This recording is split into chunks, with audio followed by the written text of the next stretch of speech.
I pledge allegiance to the flag of the United States of America and to the republic for which it stands, one nation, under God, indivisible, with liberty and justice for all.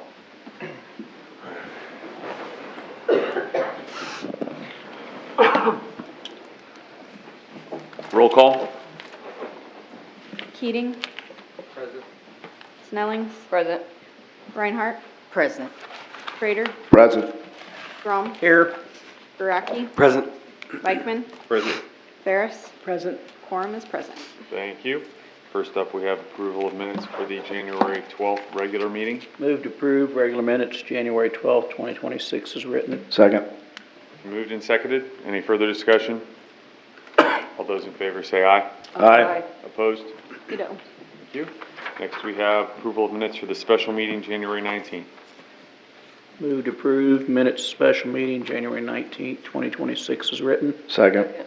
It's been moved and seconded. Any further discussion? All those in favor say aye. Aye. Opposed? Ditto. Thank you. Next up, we have public comments. If anyone who is not on the agenda would like to come forward and speak at this time, please restrict your comments to a maximum of 5 minutes. Give your first and last name, address, and ward.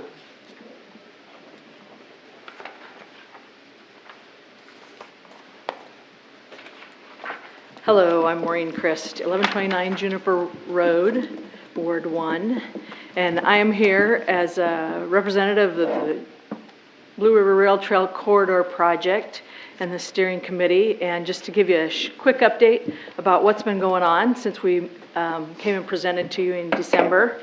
Later in December 22nd, state legislators Lisa Mosier and Elaine Bowers were in Marysville for lunch.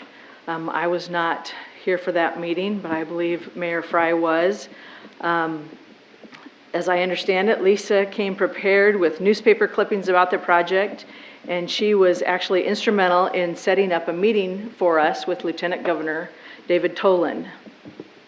That meeting took place on January 14th, and that was attended by Wayne Cruzy, Rob Peschel, Josh Haverkamp, and I. We traveled to Topeka and met with the Lieutenant Governor.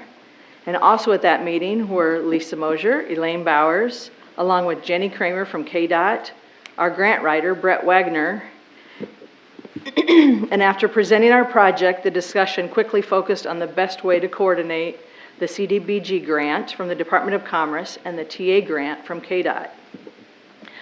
Governor Tolan, as you may or may not know, is a major trail advocate, and he was excited about the project.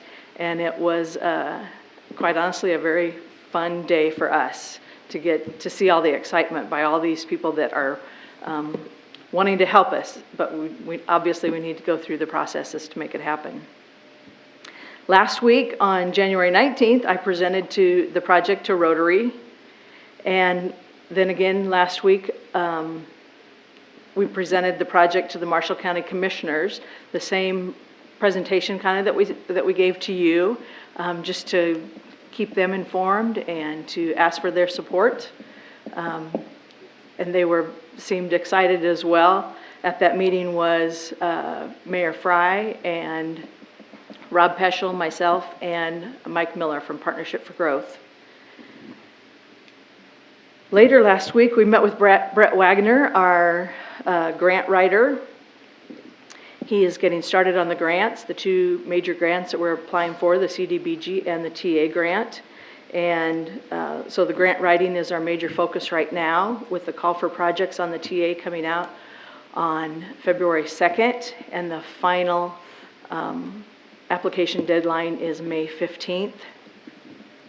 The CDBG grant opens, I think it opens in March. And then we expect to have our final application in there May 15th, possibly April 15th, if we can get all of our ducks in line. Right now, we're going to focus on those grants as well as fundraising for the grant writer and for the match money. The CDBG grant is $650,000, and it requires a 20% match, so it's pretty significant. But we're going to get started working on that next. Do you have any questions? Okay. Thank you for your time. Thanks for the progress. All right, is there anyone else who would like to come forward at this time? Seeing none, we will move to Marysville Library Report. Lisa Deerking.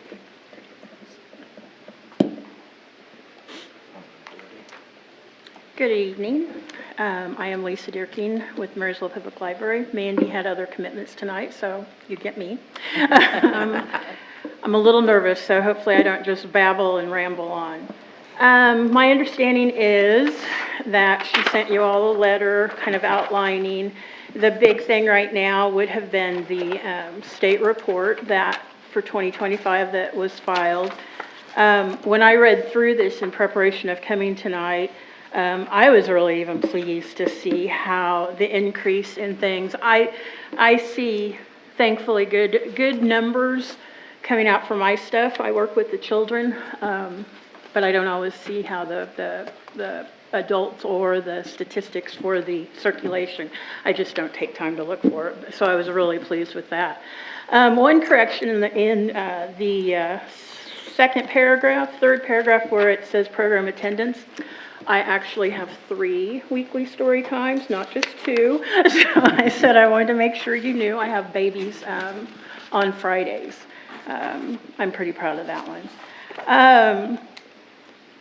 I wanted to also highlight where it talks about the checkouts increased, which is awesome. A lot of people still love the hard books, but I would encourage, if you do not have a Kansas library card, that may be something that you'd like to look into. We can get them for you free there at the Marysville Public Library. The state of Kansas has an awesome website that has databases and different lists that you can get on. And for teachers, they offer the mailbox for free, which they would normally have to pay for. You can also do ebooks and more audio book choices. So, take a look at what the state of Kansas Library has as well.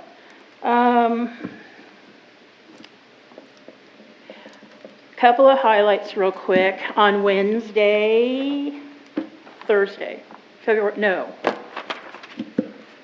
I can't remember if this is a Tuesday or a Thursday. February 19th, Mandy is going to be doing a watercolor painting for adults, going to get together. So any talents are very welcome to come and sign up.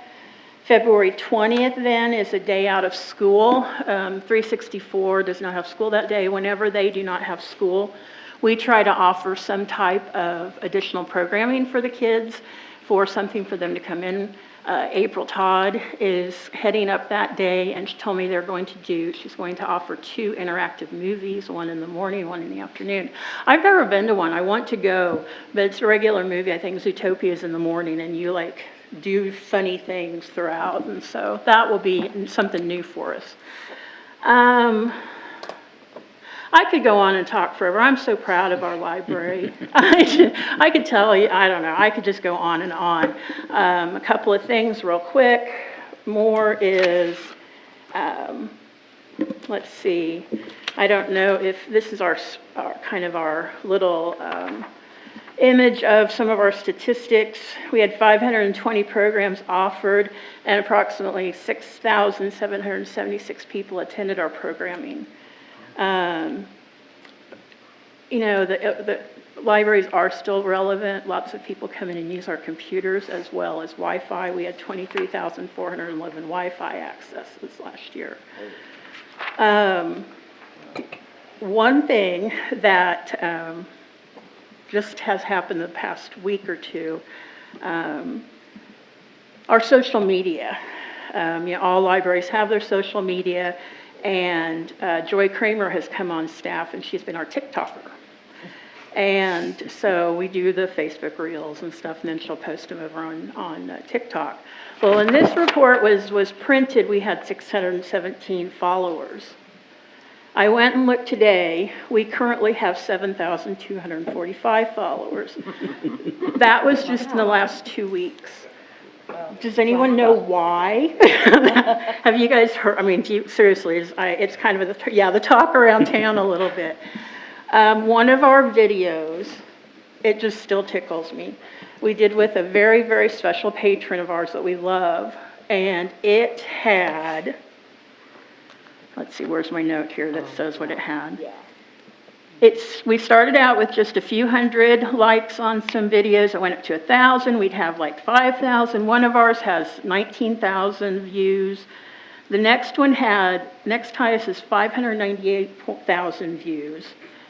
And our one that took us over the top, we had 3.8 million views on this TikTok video. I know. Good job. It was incredible, and a lot of really good comments and, and talking about Marysville. I kept thinking, what can I say about this? I mean, people, social media, like it, hate it, whatever, but it gave Marysville exposure, no doubt. And that was pretty awesome.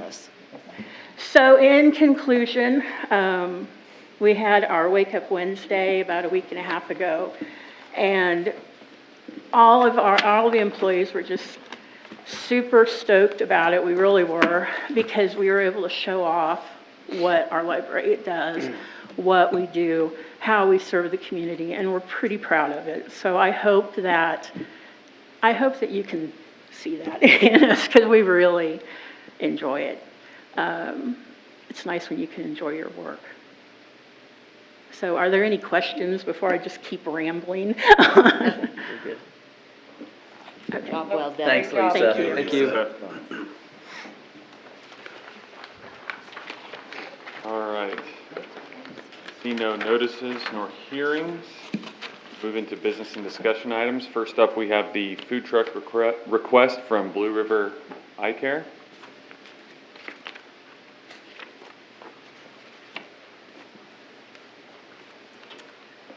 Hello, Caitlin Graham from Blue River Eye Care. We're putting on a trunk show March 5th from 3 p.m. to 5 p.m.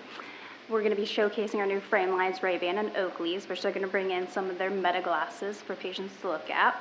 We would like approval for a food truck, Trent's Cheesecake Food Truck, that day from 3 to 5 to offer to our patients. Do you need to block out parking spaces, or? Yes, we would like to block off parking spaces, probably in front of the Wagon Wheel Mexican restaurant, preferably For around that just area. the 2 hours or for all day? For the 2 hours, probably. I presume the street crew could drop off cones or barriers for them to use. Yes, yep, we'll be good. Move to approve the request. Second. Okay, so moved and seconded. Any further discussion? All those in favor say aye. Aye. Opposed? There you go. Thank you for your time. Thank Thank you. you.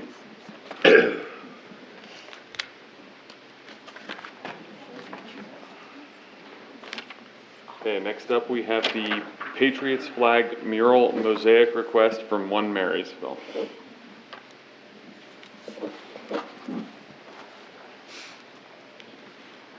Hi, I'm April Spicer with One Marysville, and just to tell you our exciting idea of doing a mural mosaic with hopes to unveil it on the 4th of July with the America 250 festivities that day. So it's through a company called Mural Mosaic, and we would like to do the 7 by 12 size, which would include up to 200 participants. Each participant would do a 4 by 4 painting, 4 inches by 4 inches painting of their own image with a theme. We're thinking the theme could be, what does Marysville mean to you? Or it could be anything patriotic or anything about the community. And then all of these 4 by 4 tiles go together and create a larger image of an eagle with a flag. And I think you have information, but I'm here if you have any questions. Any idea where they plan on placing this? We thought maybe at first it could have a traveling tour if we wanted to. We like the idea of an outdoor unveiling, so we could have a big gathering. And then also maybe its final home could be indoors so that it lasts forever. We're open to suggestions on where. We thought maybe American Legion or the Armory kind of would be fitting for the size and the theme.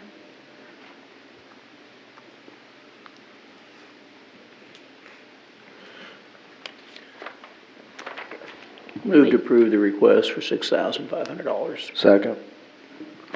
Okay, it's been moved and seconded. Is there any further discussion? All of it will come out of transit sales tax, right? Yeah, transit and gas tax, yeah. Any other discussion? Those in favor say aye. Aye. Opposed? Adrian. Thank you. April. Thank you, April. Next up, we have the One Marysville request for Jeff Siegler.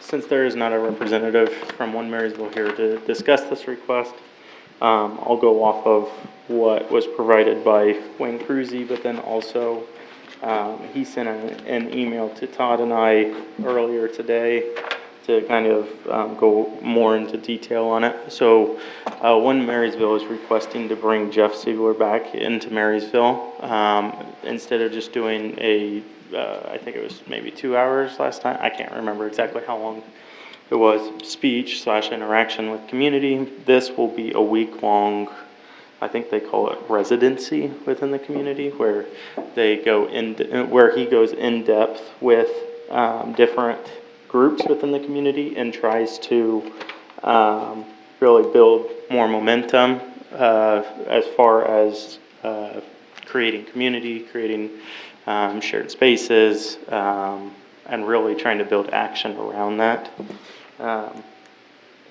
So what was provided by Wayne to Todd and I, he said that One Marysville is already covering a major chunk of the fee for Jeff Siegler, and USD 364 is already committing funding for the visit.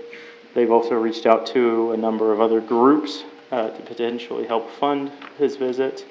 However, they realize that the majority of the meetings will be with like MHS, potentially city employees, and then also, of course, One Marysville and different volunteer groups and museums. So those that are covering the fee so far make up the majority groups of the ones that will be using his services. Are there any questions for me about the request? Where would the money be coming from? This would also come out of transient guest tax. I guess the question I have, it's unfortunate there's not a representative here, but I guess, I don't have the packet, but do we know what the other groups are gonna, their amount that they're gonna fund? I don't know the number, no. And do we know the total amount of what the project, or what the funding is needed? Not off the top of my head. I was gonna say, I don't know if April knows, but yeah. They're like 20. I feel like it was 20 fairly is the similar to number I got that. today too. Yeah. It was 20. And I So- think One Marysville's doing $5,000. They're hoping the city does 5, and then they were gonna go talk to other Different people donors. to try to make up. Last time that Jeff came, the city provided money for him to come. And it was for the speaker. fantastic. If you guys did not come, it was absolutely fantastic. It was a really good experience. It was. Like council member Snelling said, and then other community groups also gave towards that visit as well, and that's really what was able to get him here.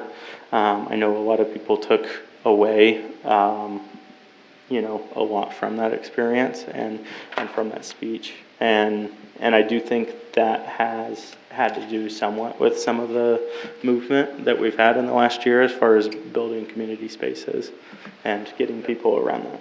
Are they, go ahead. Sorry, I was gonna say, I've heard numerous people who were there reference it later in different meetings and different projects, which means that it really did make an impact on the people who were able to attend.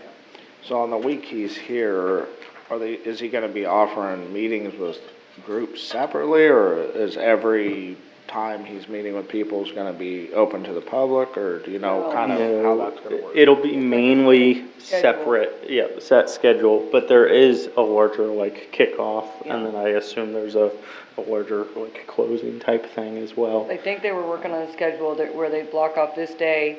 These hours would be where we could meet with them. Yeah. And then they're gonna block off this day that he would go to the schools. And then they block off this day where he might sit down with business leaders downtown. business Yeah. leaders and county commissioners. So Because it's like those they're are trying to up to like work out a schedule to figure out how If many spots he they is need for how many coming, hours.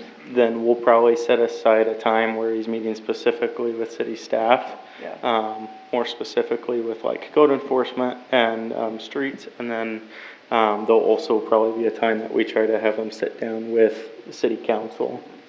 And is this a community engagement as a whole? The community can sit down with them at any time? Is he gonna have a No, they were time just based just for community Talking to or? me today about trying to figure out how to get it worked out, you know, like where city council could sit down with them for 2 to 3 hours. And then, you know, certain business people would have so much, you know, they're still working on like, Yeah, and from what- the talk today was they're still trying to hash all of those there's details a lot out. of finalizing, and what Wayne sent us, there was talk about like an all-community assembly, Yeah. so. I'll move to approve the request. Second. Okay, so moved and seconded. Is there any further discussion? I guess I do have some further discussion. I understand that the request is for a certain amount from us, and from One Marysville has committed a certain amount. If we think about it, those two commitments are coming from the same taxpayer fund, and it's kind of a blind what the other groups are given, and we don't know what the total is. I just think for, you know, good transparency to the public, because we are spending public money, I don't see what the challenge is with at least having them present, okay, here's the written budget quote that they have showed us. This is what the community has committed. This is what One Marysville is gonna take out of their budget coming from transient and guest tax, and what we're gonna take out of our budget or portion of transient guest tax. I know the school's also committed, but I don't know how much that is either. Yeah, it'd just be nice, I think, for the public to know before we just kind of vote on something open-ended, so.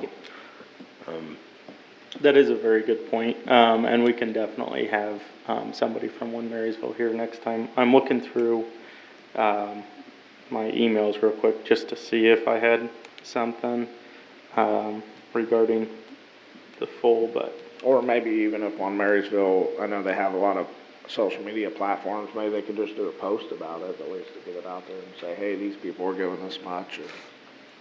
I just think the public would like to see that, Yeah. you know, before we make a decision. I mean, and the final comment that I'll make or the final thing I'll say is that I would prefer that we table this until we get that information so we can be truthful in what we're gonna throw out there and vote on and spend money on. I have no problem behind the process, the thought of doing this. I think it has, we can see what it's done. I don't think it's 100% of what, you know, the result that we've had over the last couple years, but I just feel better knowing what we're contributing to as a whole, and not just what the two entities, being the city and One Marysville, because the money's still the same money when it comes to the end of the day, and it's tax dollars, so. Just my thoughts. All right, so rescind my motion, table it to the next meeting. Second. Okay. It's been moved and seconded to table this to the next meeting, and with gathering more information and probably a speaker for One Marysville. Any further discussion? Those in favor say aye. Aye. Opposed? Veto. Thank you. All right, next up we have an easement request from Blue Valley Telephone. Yeah, so this easement is for, buried and above ground facilities for Blue Valley Technologies. It runs from their shed just west of the police station, south into the park, and then through the park in order to, arrive around a pole, just south of the pool. You can kind of see the path with the map. This is from, the reason why Blue Valley is needing this is because of the grant that they received to provide free Wi-Fi for the city park. This is one step towards providing it. We will need to add another pole next to the existing pole. It'll only be about 20 foot away, so there will be another pole going up in the park, and that is one consideration that we took into whenever we were looking at this. Will and I actually walked out there with the Blue Valley guys just to make sure that we were seeing exactly what they were seeing. I don't think this will affect the disc golf at all. I don't think this will affect the views at all. It's not causing us to tear down any trees. It's a pretty open space in that area. No RV parking or otherwise? Nope, this is just north of the playground and south of the pool. It's not that far away from the playground fence where the existing pole is at.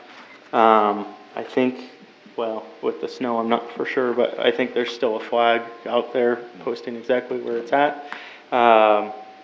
So it should be easy to see that. They are also looking to add another path on the south part of the park, but they're not needing to go underground for that. All of that's above ground wires.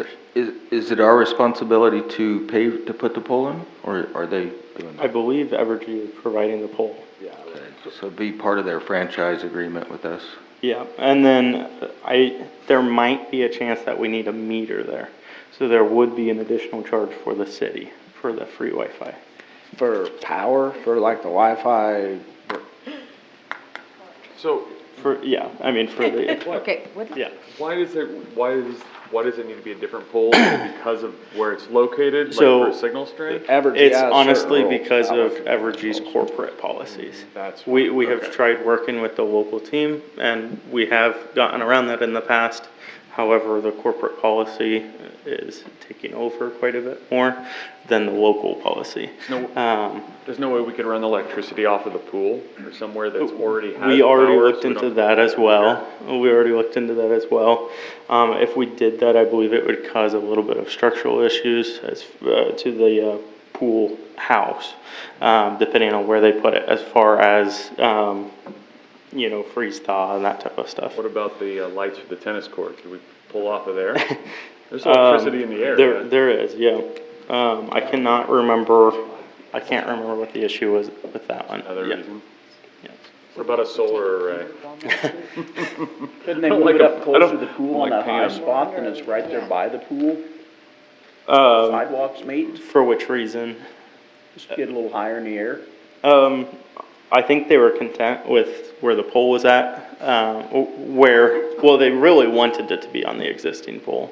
But like I said, going back to the corporate policies, they didn't see a reason to go up higher necessarily. And like I said, they are adding the other one, is it just south of Simmons?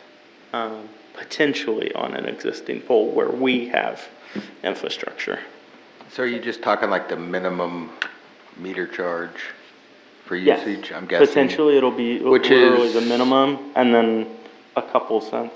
extra. Which is, What is? I don't even know the minimum, but It's about a little over $7 to $15 somewhere around there, I think, yeah. is a minimum. For a meter, That's all right, for a Sammy. meter fee. Oh, so what we're doing with that, let's call it $30 a month, we're providing that service to the public. Yes. Wi-Fi. Okay. I'll move to approve the request. Second. Second. Question, were they boring under Walnut Street or? They're boring, yes.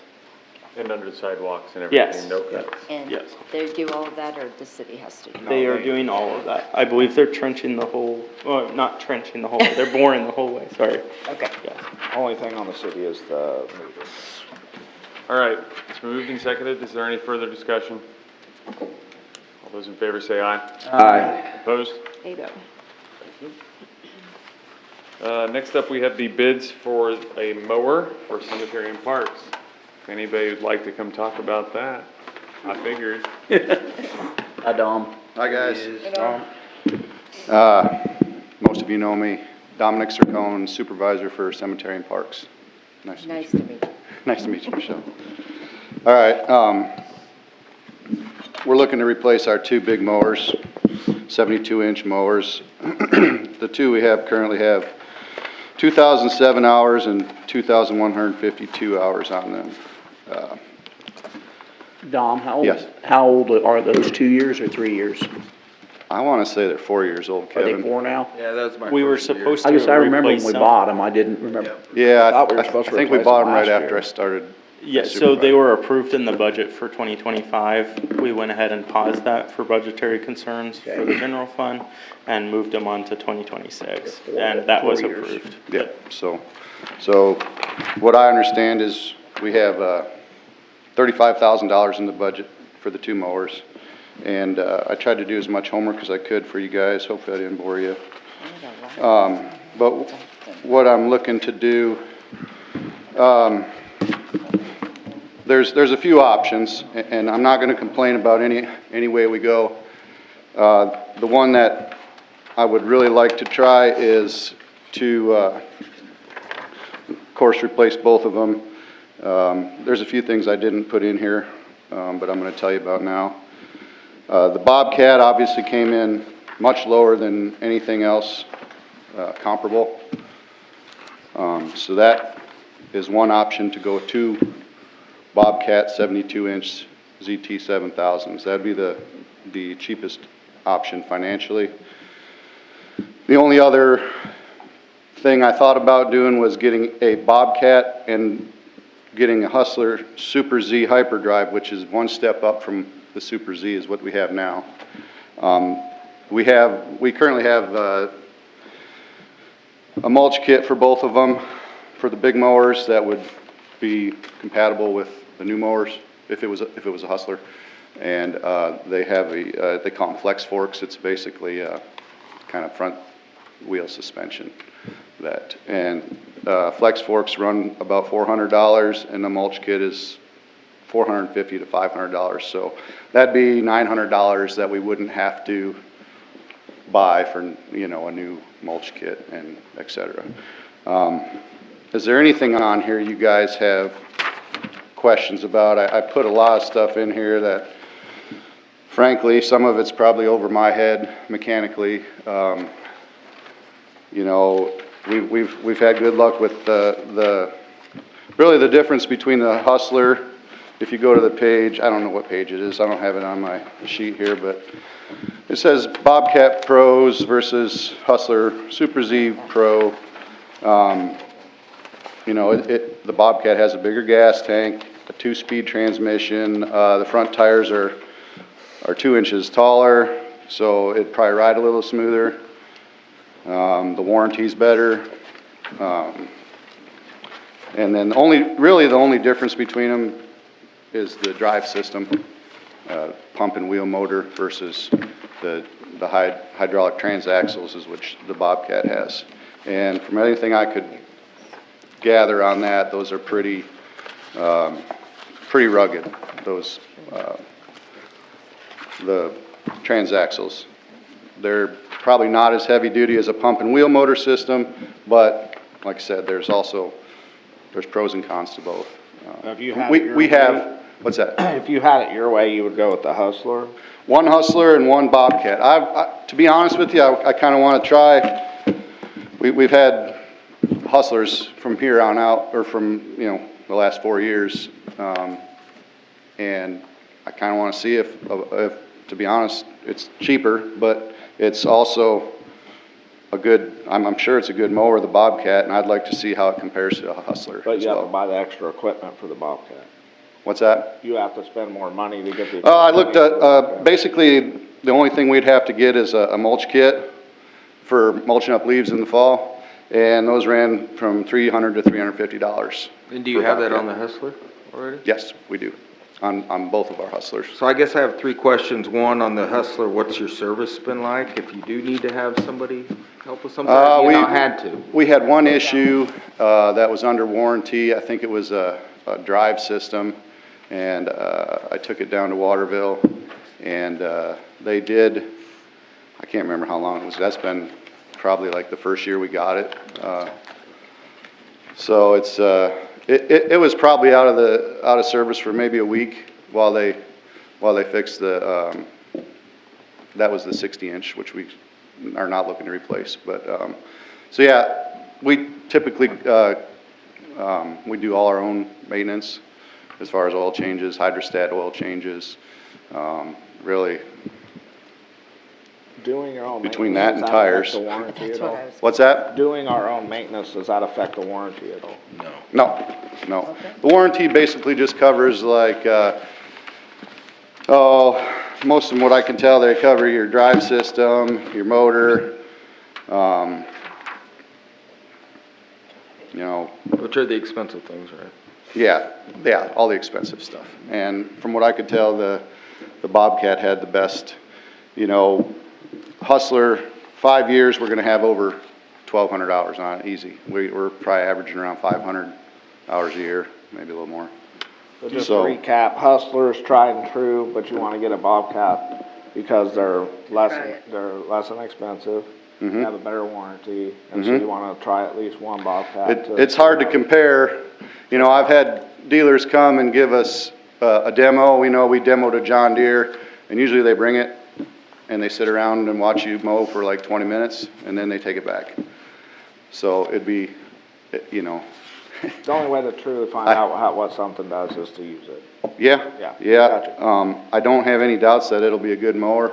The smaller Hustler mowers we have for the cemetery have the same drive system, the hydro transaxles, and we've had no problems with them, so I'm not really worried about that. Do you think there'd be any benefit to be had from having two of the same mower for parts and service items and that sort of thing? I mean, is that just not Yeah. efficiency you're too worried about yet? We ran into that in the past with the Hustlers, you know. Main things that we have is flat tires and putting new tires on, and so we usually have a few spares, and I believe the Super Z and the Bobcat both have 26-inch rear tires. We've got the current ones we have 24-inch rear tires. So, we can still use those on the 60-inch Hustler, but we'd probably wanna get a couple spare tires. That seems to be the main thing we go through. We go, you know, we mow a lot of rough areas, so. Did you So say, that happens. 500 hours?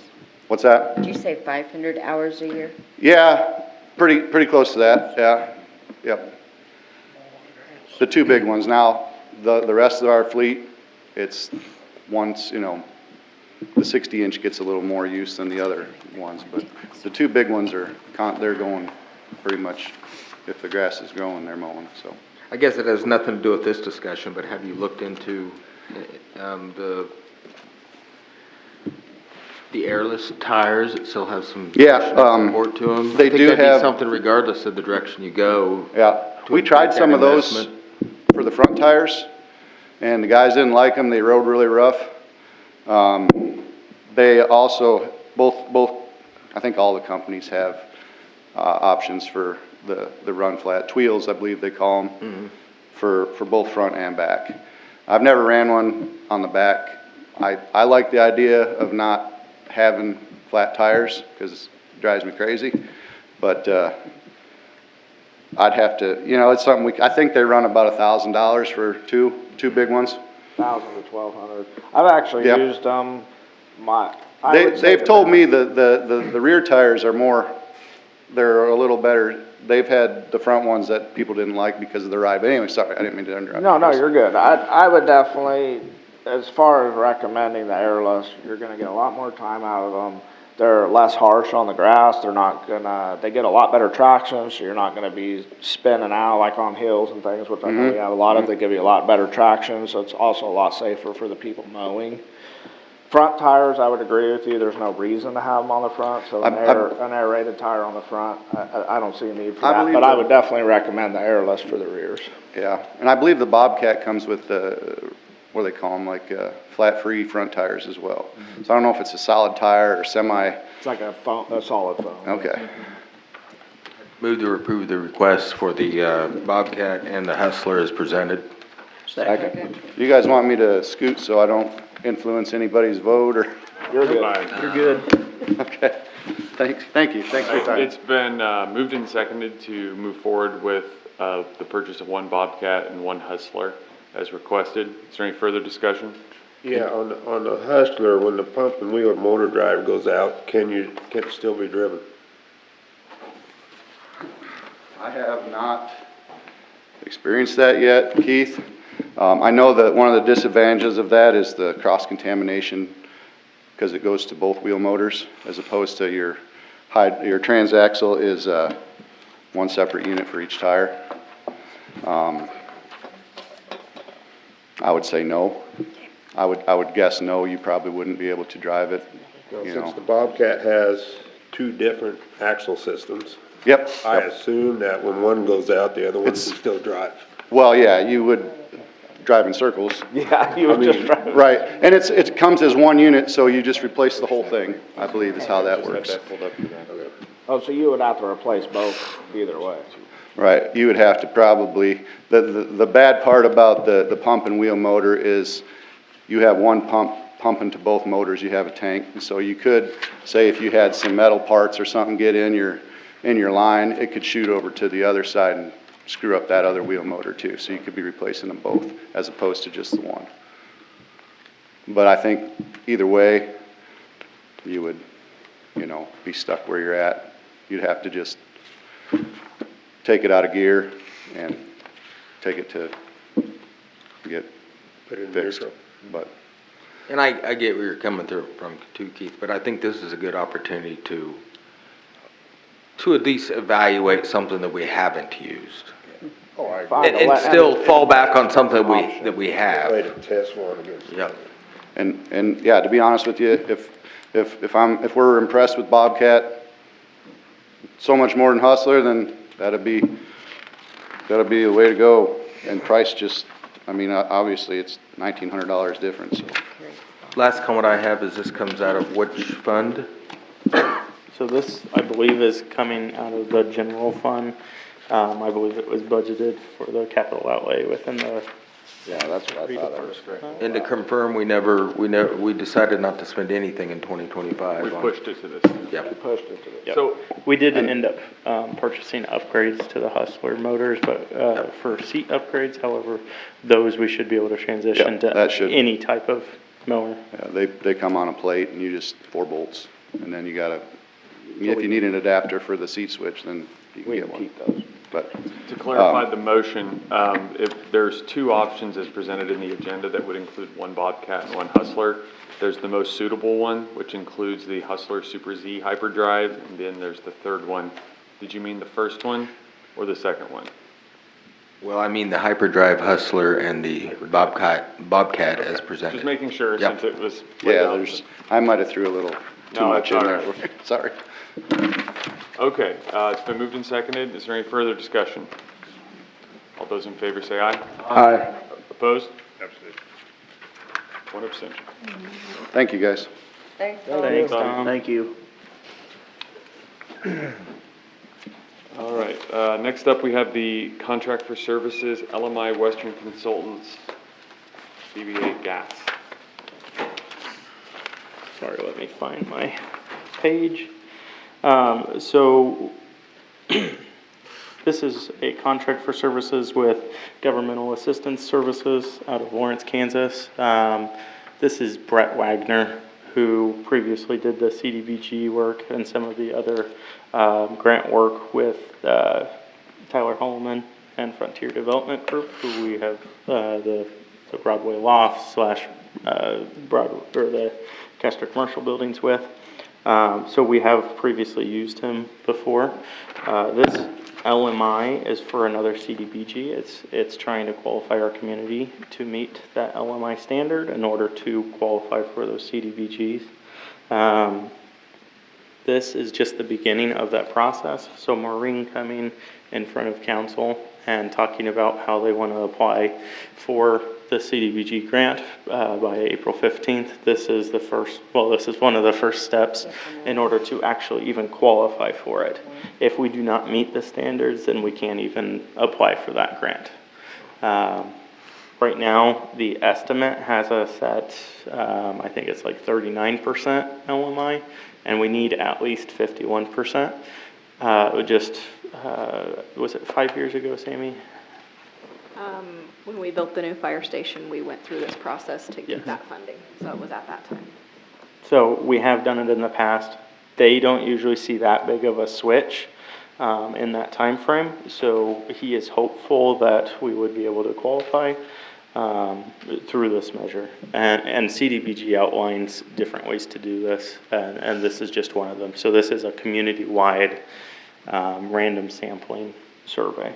And this was not a budgeted thing, right? This was not But budgeted. this comes from 7th Street corridor plans. Yes, exactly. But it could be potentially, I mean, useful in other ways as well. Yes, so this is good for, I believe, 5 years. So that means if we got a grant this year, yep, we would be able to apply for other CDBGs the other 5 years.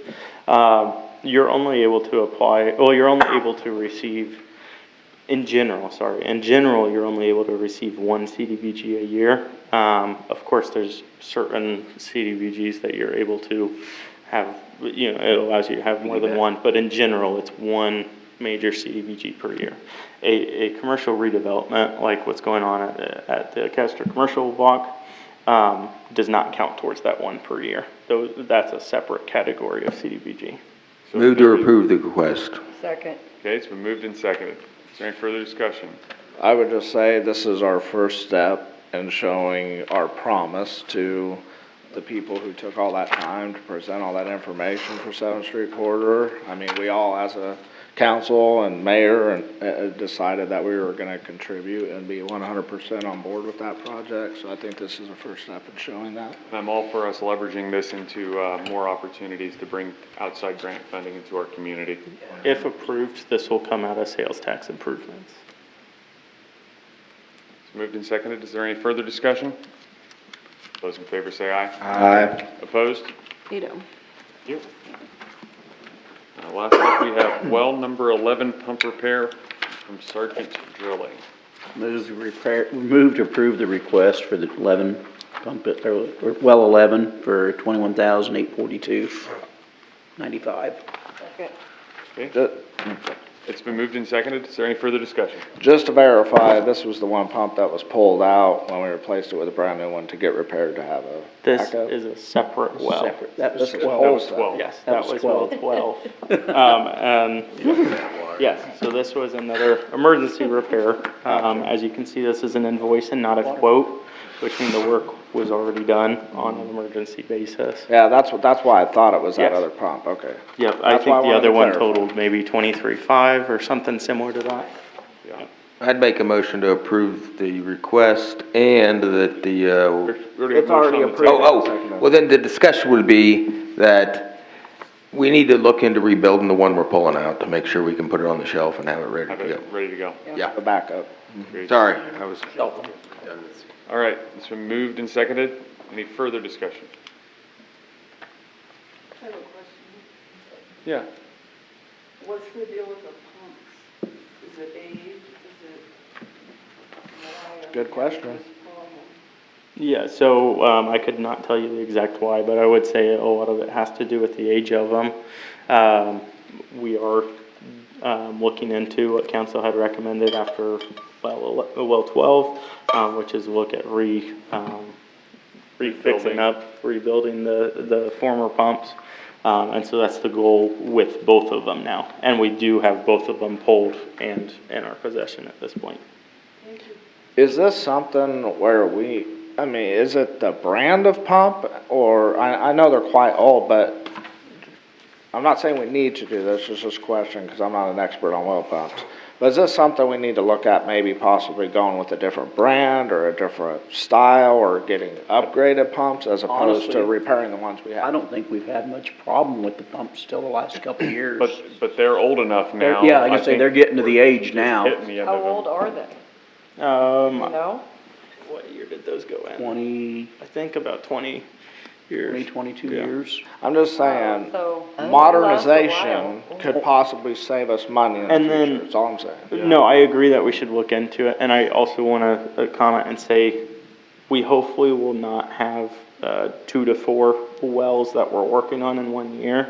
Again, we're hoping to put in more of a phased approach in the future. So starting with another well in 8 years rather than starting that, all 4 in 20 years, you So know? we can be in a cycle where we're not, Yes. yeah, where they're staggered, ideally. but yeah. I think I'm we just should saying, maybe look we, around. maybe get with the water department, see if there's some experts they can get with and just do a little bit of research and find out maybe there's something that can last a little bit longer with modernization. easier and to things coming rebuild up. or- Easier to rebuild, yeah, Yeah. just less costly to rebuild, Sure. just recommend. Good research to be done. All right, is there any further discussion? Those in favor say aye. Aye. Opposed? Veto. Yes. We have no consent agenda this evening, so we'll move to the presentation of appropriations ordinance 3865. Move to approve appropriation ordinance 3865 in the amount of $343, $183.44. That's $343,000. $343,000, yes, sorry. Second. All right, it's been moved and seconded. Is there any It'd be further nice if it was that discussion? cheap. Right? Is there any further discussion? Roll call? Keating, Yes. Snellings, Yes. Reinhardt, Yes. Schrader, Yes. Throm, Yes. Gueracke, Yes. Bikeman, Yes. Ferris, Yes. Ada. Thank you. Next, we have the city administrator report. Josh? I do not have much for you guys today. The last couple of weeks, we have spent going to a number of animal shelters to try to get some research about those shelters. We went to Beatrice, Fairbury, Manhattan, and Clay Center. All four offer different approaches that we could take. We'll be presenting this information to the Admin Finance Committee next time that we meet. When we went to the two Nebraska shelters, we did have Sheree Ferris and Chris Schrader go with us. So they were able to see exactly what those were like, and those were two opposites for shelters. So that was very interesting. It was basically the bare minimum a city could offer versus, upgraded facilities that a city or nonprofit could offer. And so I think when city staff went down to Manhattan and Clay Center, we kind of saw some more middle ground ones. So it was very interesting and a good opportunity to learn how the different approaches are taken. And, ultimately, if we build an animal shelter or when, we hope to get it right. And we hope that we're able to build it to last and build it to be able to change with the needs of the community. And so we're looking at all those options, if it's just focused on dogs or if it's dogs and cats or dogs and TNR for cats. We want to take into consideration all those different views. And I think this has allowed us to do that a little bit better. And so we hope to share that with that committee coming up soon. Otherwise, city staff has been busy, of course, with the snow removal, working hard to try to get the emergency routes cleared as best as possible. And then, just regular day-to-day items. If you guys read the reports, you can see exactly what the different departments are doing.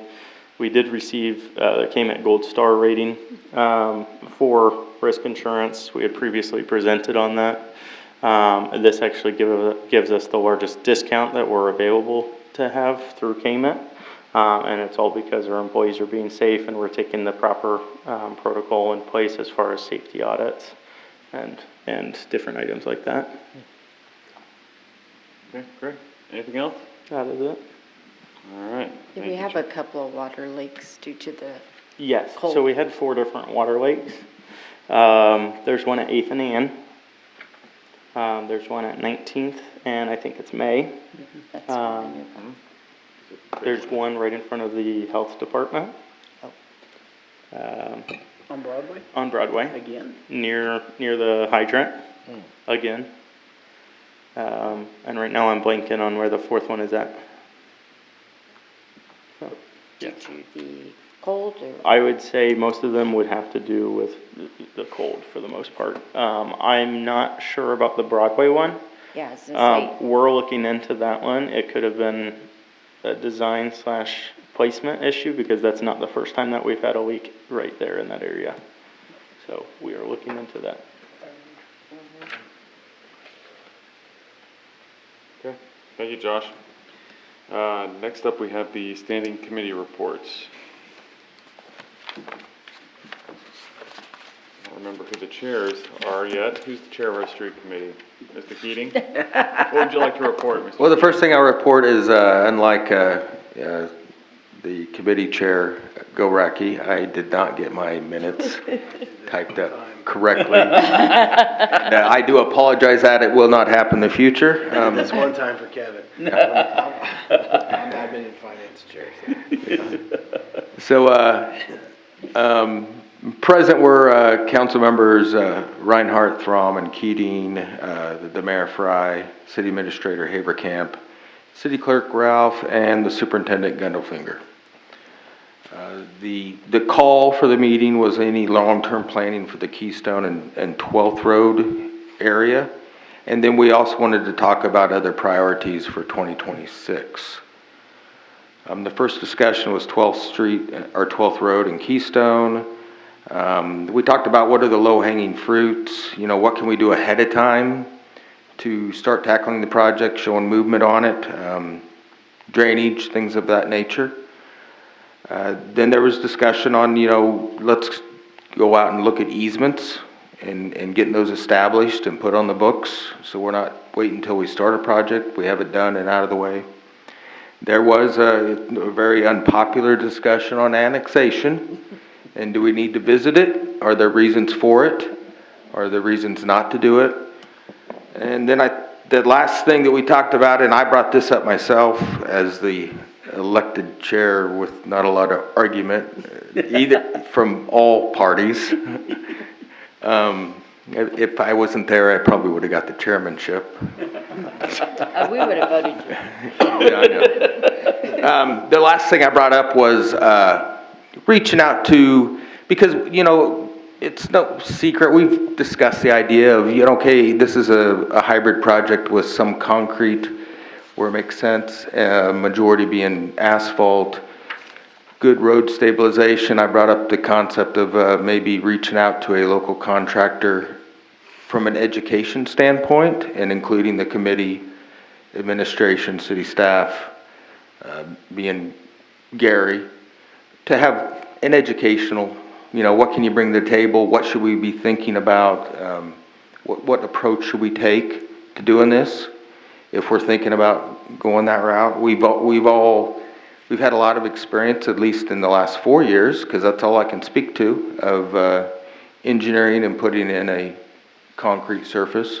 We really haven't had a lot of experience in building a road, stabilizing a road from the beginning and going with asphalt. So I think it's important before we make any decisions that we educate ourselves. I did reach out to Jake Lauerth, Hall Brothers.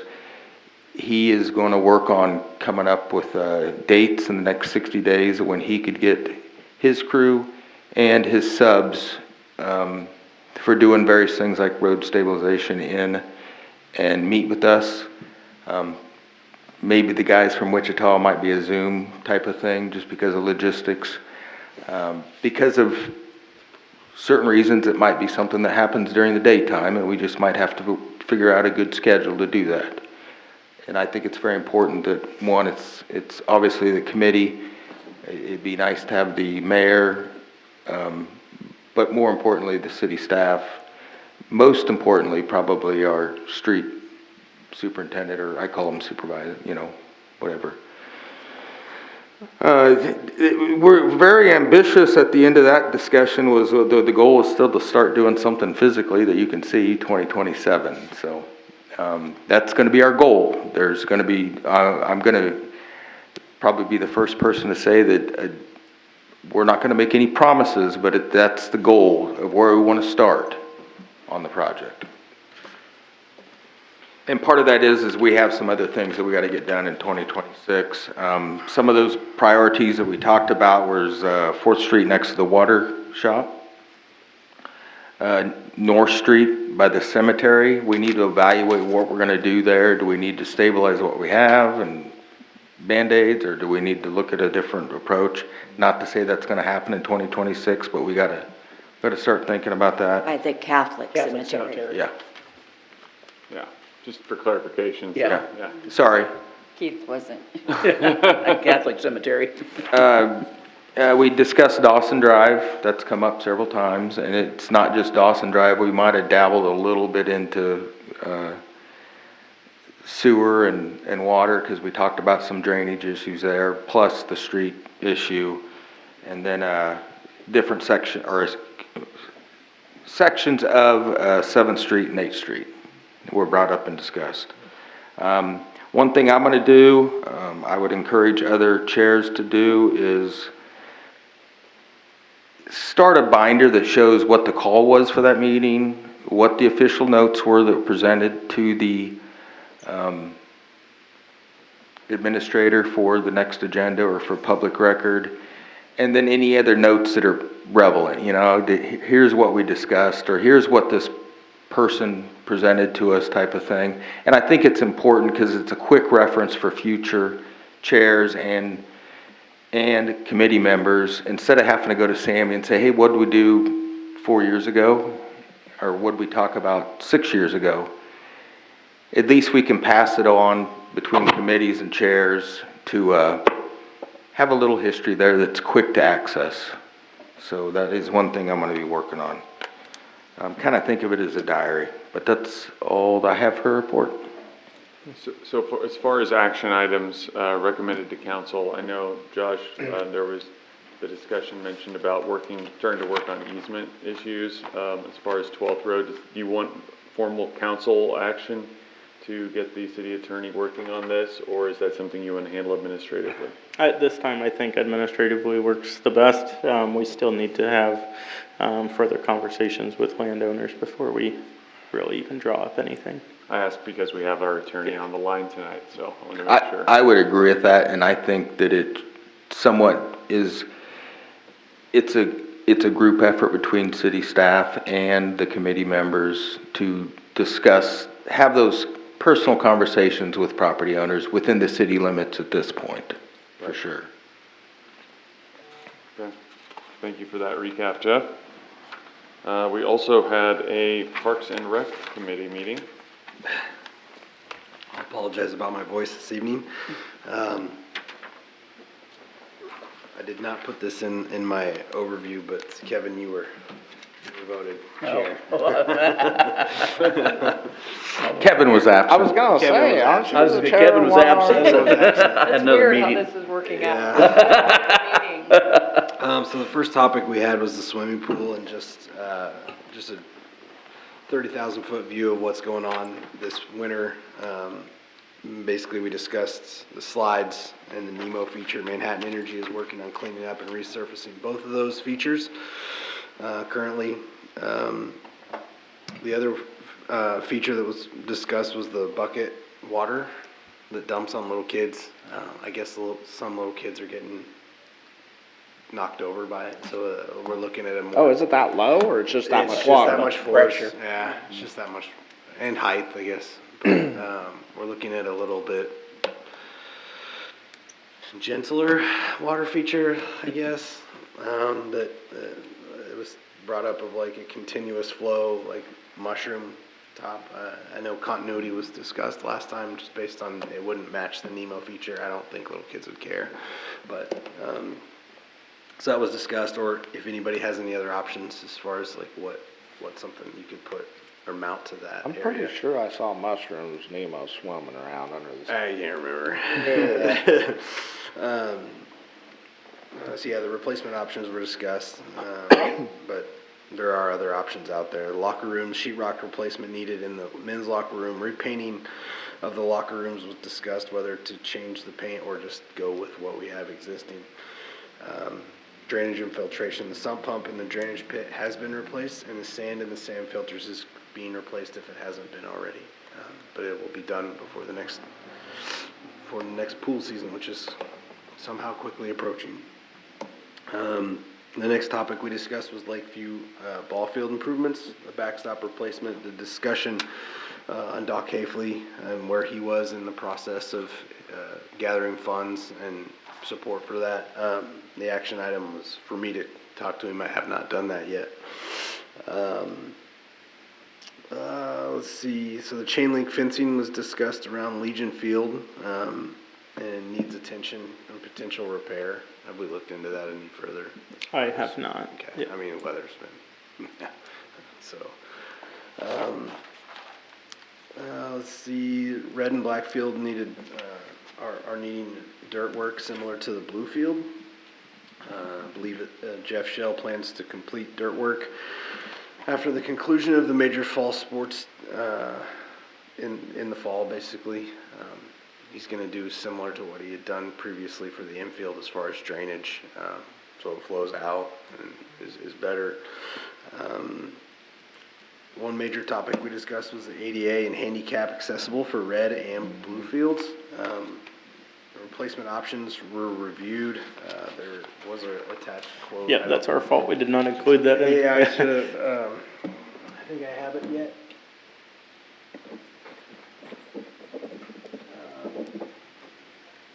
I believe basically we were looking at, it was getting pretty up there for replacement of the two bleachers to make it ADA compliant.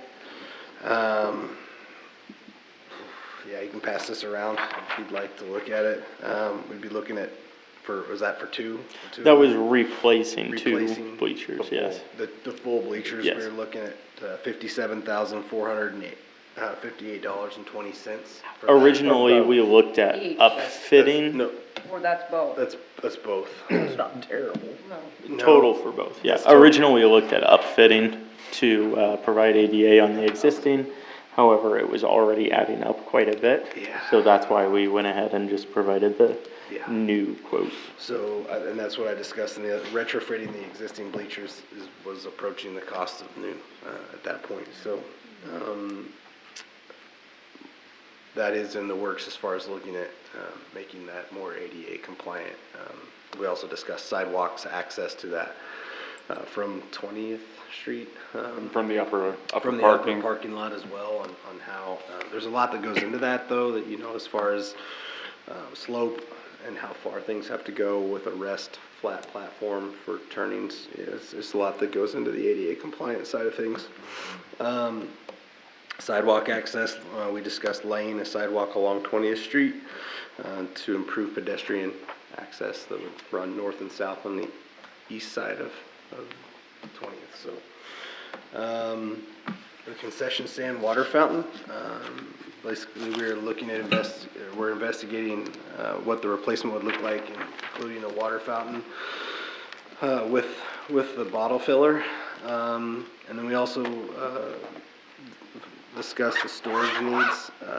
Sports and Rec is looking at adding additional storage for like the netting over the winter time because it's currently being stored outdoors, which is very hard on it. The gator and other miscellaneous equipment being stored at that time, or at that new building. We haven't really looked too much further into it, that it's just a need, so it's exploratory in nature. Got a question on the painting and drywall in the locker rooms. Is there not more excuse me, a sustainable option? I know they have like non-paintable slick surfaces that you can spray down that are water friendly that maybe we can look at. Is that the reason? Is it moisture issues or? Is it mine? I can't remember. Was it? Well, so there was some water leaking in through the skylight, and that was causing some issues in that area. However, you'll have to share with me a little bit more about what other option you're talking about, so that way we can look into it. Okay. Thank you. You guys please put failed bathrooms on your radars. Yeah. Thank you. Yeah, it's been. I mean, nothing's been done to those bathrooms, and my kid hasn't played ball in 8 years. Yeah. They were awful 8 years ago. Yeah. We've talked about it, new concession stand and all that I up know, there. but Build those storage bathrooms buildings, we Yeah. talked about are all that stuff. awful. And I think too, not just that committee meeting, but the other ones, the intent was obviously to name the chair and then to just start the discussion. So there wasn't a lot of detail. That's where what the point I'm making is not a lot of detail. I think it's the committee's job to research that detail and bring it to council and I whatnot. will say one thing about that, we went, it was one of the government functions we went to, I think it was the last one, and, where was that we went, stayed at the motel? Oh, in Overland Park? Yes. Met a lady there with another city, apparently you can use, like, take a storm shelter and turn it into storage / concession stand, and then you can get federal funding to help pay for that, if it's utilized as a storm shelter as well. Which would be just an added bonus anyway. Right, something to think, and I think I mentioned that when I came back, but I know we had, like, downfalls and stuff we were taking care of, but that's just something to look into.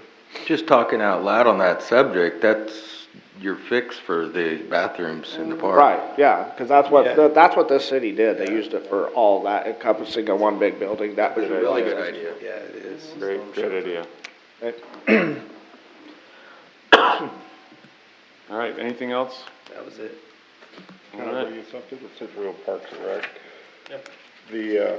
Are these photos where all the tire tracks are, the kitty marks in the grass at Lakeview? Are there cameras on the firehouse so we could see who's going? The firehouse would not reach that far down, even if we used an LPR. Even then, I don't believe that it would reach quite that far, yes. I think we currently do have a lead as far as who it was, but we don't currently have any cameras pointed at that location. I know we have, of course, if we had all the money to add cameras, that would be one of the locations, and so would the levee. Right now, though, our LPRs or other cameras are focused on the highways and other major streets, though. Do we have Wi-Fi at Lakeview? Is that on Blue Valley's radar? I don't believe at this time we have Wi-Fi. I have not talked with them about looking to provide that in the future. We could easily have some pretty inexpensive cameras that might help there if we did have Wi-Fi in the future that could just live off of that Wi-Fi. Well, and if we were to do that. Record 4 days. There's also 2 days, cameras that use cell signal without Wi-Fi. Yeah, sure. And we've discussed putting possible power at the Hedstrom Hall for lighting for the recycling. Yeah. We already have power at the ballpark. Right. I'm guessing we have street lights on. Some more lighting street. outside of We're already paying for a meter. I wouldn't know why you couldn't pull a little power off that meter if we wanted it. So I think there's a lot of options that need to be looked at. For sure. All right. The only other committee we had meet was the Youth Advisory Committee. And I should have asked you to send me the minutes so I could refresh it. Don't have them. You don't have them? Oh, they haven't sent them to you yet. I asked for them. I should have them. Okay. Well, then we'll go off of my memory as best I can. One of the topics, I remember it being a very long and productive meeting. I mean, it was definitely a good conversation. I was impressed. Yeah, you were there for a good chunk of it. I went to. Yeah. They do a pretty good job. Yeah. I ended up having to work. I wouldn't have come. You didn't. I was very impressed. You didn't look impressed, but I'm glad to know you were. You looked concerned, but that's all right. I didn't know what to expect. So. Yeah, sure. We talked a little bit about the second year of the YAC, what that looks like, how we go about choosing that cast of members. There's a lot of talk about, providing continuity, like if these kids wanted to be on there again, the ones who aren't graduating, of course, how they would go about staying on, whether they would get kind of right of first refusal or have to apply. I mean, Yeah, I think the discussion is more, do you try to have continuity or do you try to get new people in to spread that experience around and also provide new perspectives? Right. There's kind of an argument either way. Yeah. We kind of landed on it that it's not automatic, that if we do an application process, which would be my preference, that they would be able to reapply. Now, they'd have a leg up in that they know how it works, and there's that argument to be made for continuity. So if it ends up being, you kind of, have a little bit of both, a little bit of new blood and a little bit of experience, that's probably ideal.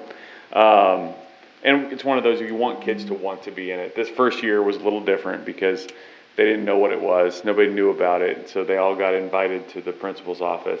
And it was like, even their comment was kind of like the Breakfast Club. Like this is not a group of kids that would have all been at the principal's office. So, but they've each contributed, variously. Some of them took a little longer to warm up, but they discussed possibly involving younger kids, kind of where that break should be. Something that I kind of talked to them a little bit about too was if you can be part of not only like freshman orientation, but be really in front of the junior high kids, you're going to teach those kids about it by that, and they're going to see by your actions and your involvement what this is about, and hopefully we can draw out some interest there as well. What was my thinking of? Well, speaking of involvement, we're also starting to talk about what are different ways to get the Youth Advisory Committee out in front of the public and really make it better known that there is this opportunity for high school students, but then also that they're doing important work. And one thing that they're looking to do in order to encourage that is starting to look at community-based projects. So what work can they do in the community that is volunteer time, but is work that they can attach this name to? And so they threw out a couple ideas for that. Yeah, so it's ways to, whether it's, I know something we had brought to them from the last meeting, it's sort of going to another item of that meeting, but council ideas for what the YAC could do and some things they might want to work on, whether it's cemetery, whether it's leaf raking, whether it's Meals on Wheels, other projects for visibility. Some of these kids seem genuinely excited to be out there and visible in these projects. And also fitting into that is the efforts for the crosswalk safety and pedestrian safety. I'll talk about more, that's a different conversation. We didn't discuss it at this meeting specifically because I didn't meet with the district until Thursday. But yeah, so they're definitely wanting to be kind of out there and more project oriented. This year has been a lot of getting their feet under them, but they still want to do the things that are kind of fun, good advertising for them, like a back to school event. They're willing to, if needed, do some fundraising, get some skin in the game, but they really, want to kind of keep people excited and seeing them as kind of a positive influence in multiple ways, I guess I would say. We also discussed a little bit, some ideas on the mayor's coloring contest idea for a new city logo / flag, and what it would take to get kids, older kids excited, not just younger kids. Traditionally, the coloring contest, of course, is more of a grade school advent, but this we would want junior high kids and high school kids involved. Is that just for kids, not adults either? Nope. I don't. This is just my 2 cents. It's the mayor's coloring contest, but my 2 cents is I like that kids anything goes. I think that as adults we limit ourselves in the way we think, it has to be like this or has to be like that. I really like the idea that we might get some real wild ideas that I would never think of. And they kind of understood that too, that we might take elements of these and try to develop it with a professional or with the art classes to have a more polished, finished, possible group of options that could be voted on. That's TBD, that's far out. But, what would it take to get them involved? Cash prizes, beyond the glory of getting your name in the paper and all this, and being kind of immortal, and that your art would live on for decades to come. And they, bigger prizes. Basically, we probably can't get away with just, $5 of candy and that sort of thing with high school kids. That won't go very far. So we discussed that a little bit. Better make a city ordinance so the next mayor can't do that too then. Well, though, anybody can do. I'm just, one term at a time, I guess. But no, we discussed that a little bit, and they threw out some just kind of generic ideas, and I think it'd be kind of exciting. And we talked about working with maybe the AEP program at the school, classes, maybe the social science teachers, because flags are like history and like social science. They have meaning, and it can be a way to connect them to the community, which is also what I think is great in the long term too. What else did we discuss, Josh? That's a lot. The discussion items were very vague on the agenda, so they're not sparking all my memory. Yep, and I don't have my notes with me. Some of them were really interested in the session going Yes. along with Yes. it. Yeah, that was discussed, involving them in some of the, we'll say, educational opportunities, League of Kansas Municipalities opportunities, that's et right, cetera, yeah. because there aren't a lot of youth involved in that, but there's been a lot of interest from other mayors that I've talked to in starting this sort of thing to get the youth involved and invested and have their own little bit of self-governance, and a couple of them were very much interested in Like going to those going events, to like it and Government being Day part of it. And honestly, I think it'd be a feather in our cap Great to idea. get some young people there, be like, you know, it's not just old. They perked up when you brought that They up. did. like that. And there's a couple of them I knew were gonna be like all keyed up about it. It's good. Because you go to a lot of these events and the youngest people there are maybe in their 20s. You don't, you know, it's a lot of old fogies like Keith. So, so it'd be really a feather in our cap to bring some youth into that as well. So- And I think that's something the city, we should support. Yes. You know, if it costs us X to help Oh, yes. take them there or pay for their entry or whatever registration, we should, you know, keep a very open mind there. And we're behind it for the, you know, They can't stuff do maybe Wednesday, the near term, but as far as next year and that sort of thing, I'd like to have conversations with the organizers at the league as far as maybe even having somebody come and present, or like we could tout host. what we do, for that group and kind of show off a little bit. Or even have, if there's other youth advisory committees in other cities, you know, they usually have the governor or something do a speech. Well, maybe somebody from the youth advisory committee could give a speech at one of those events. That would be something interesting. I think we're doing something that only really big cities generally do, and I think we should really leverage it. So. Capitalize on it. But yeah, other than that, I don't remember, when is the next meeting? Do you remember? February 4th. February 4th, And it so, will be at the fire station. that's right, because it's court night. So yes, of course, anybody's welcome to attend, like Keith did, and come 7 and o'clock? witness it. Yes. Yeah. And when you get the minutes, if you could forward them to me, if there's anything else, I can always bring it up at the next council meeting. That's 7. Whatever I'm forgetting. What percentage of the youth council are seniors? We only have 2 seniors. Right now we have 2, yeah. Two of each class right now. And that is not a requirement. Right, of I that was just council. curious. It's kind of And nice, but. Are we gonna like present them anything for their first year, like even if it's just a Oh, I think a that's a good idea. certificate or something to show our appreciation? Oh, I think so. I mean, when I first kind of started noodling around about this, thought it'd be nice to do some sort of small scholarship or Yes. something as well. I don't Yeah. think that'd be inappropriate. I mean, I think for that'd be wherever very they're going from here, because they are putting in the time, and Mm-hmm. I hope they put this on applications for wherever they go, so. Or use you as a reference, I don't, you know. Oh, yeah, absolutely. Yeah. Can they do a ride-along with the police department? Yeah, anybody can do that, yeah. Yeah, they were Sign interested. Would be. A waiver. Yeah, I mean, honestly, if they wanted to do that, or even, I don't know, ride along with any department, but even like as kind of an internship and come in here, I don't know how that would need to be coordinated with the school, but, I mean, the more we can tie kids into knowing about the city and being involved, it's only gonna be to everyone's benefit. Something else, I guess that can we put that on the agenda for the next meeting, is discussing specifically kind of maybe internships, ride-alongs, that sort of thing? Sure. It's a good idea. Well, and I think the discussion needs to be too, you know, hopefully they'd want to do a ride-along with the street and water department, or the sewer and water department, but we need to make sure that we know what our boundaries are as far as what they can do liability-wise. Probably not right. Because it's not unheard of, I mean, for kids to take off from school at 1 o'clock and spend their last part of the day. Yeah, so doing internally, we've had discussions about starting a work-study program within the city. However, a lot of the positions are 18 plus because of the equipment that's needed, and so that's where it's kind of halted in a way. There are different projects throughout the year, of course, they can do in the offices, and limited activities that they could do out with the different departments. However, we're just not quite sure that it's enough to really constitute that position. Right. Understood. So, all right. Is it too late to invite them Wednesday?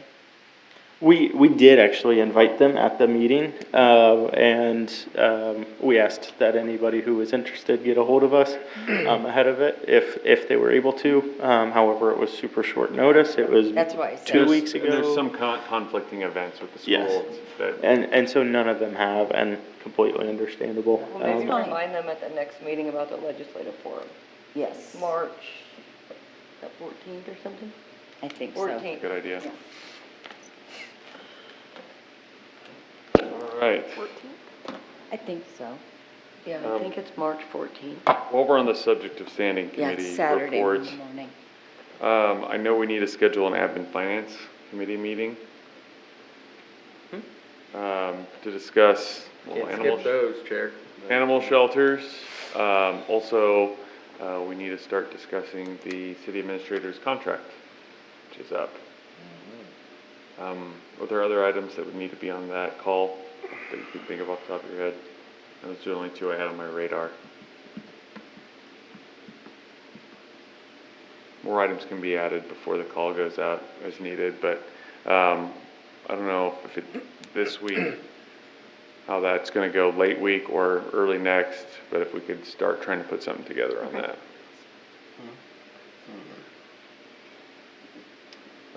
Anybody know of any other committees that need to meet in the near term between now and the next council meeting? I don't know, water meeting. Yeah, we are trying to hold the rest of the meetings in this upcoming week. So cemetery, airport, and water, sewer, and police, They fire. just have not been firmly scheduled? I think we have. Water sewer. Water sewer will be Thursday at 5:30. We're still working on the cemetery airport. And I haven't started working on the police and fire. We talked about potentially doing that the following week, but if we can bump that one up to this week and maybe cemetery airport to the following week, we'll see what we can shuffle around. And the water sewer is here at City Hall. Correct. And then whether or not we want to schedule a grievance committee to have a chair be appointed. Might not be a bad idea, just to clean it up. Okay. All right, we have no appointments or wage determinations. We do have our city attorney via Zoom or whatever.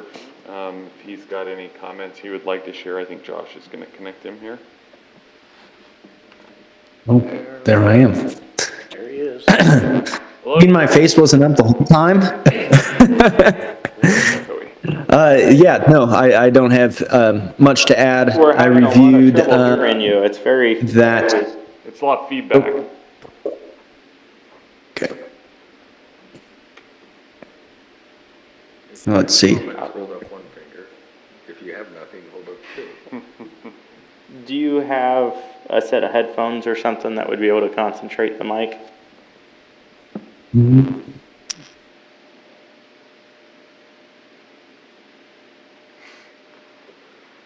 I'll just put it in the chat. That was better, It's quiet, but but quiet, yeah.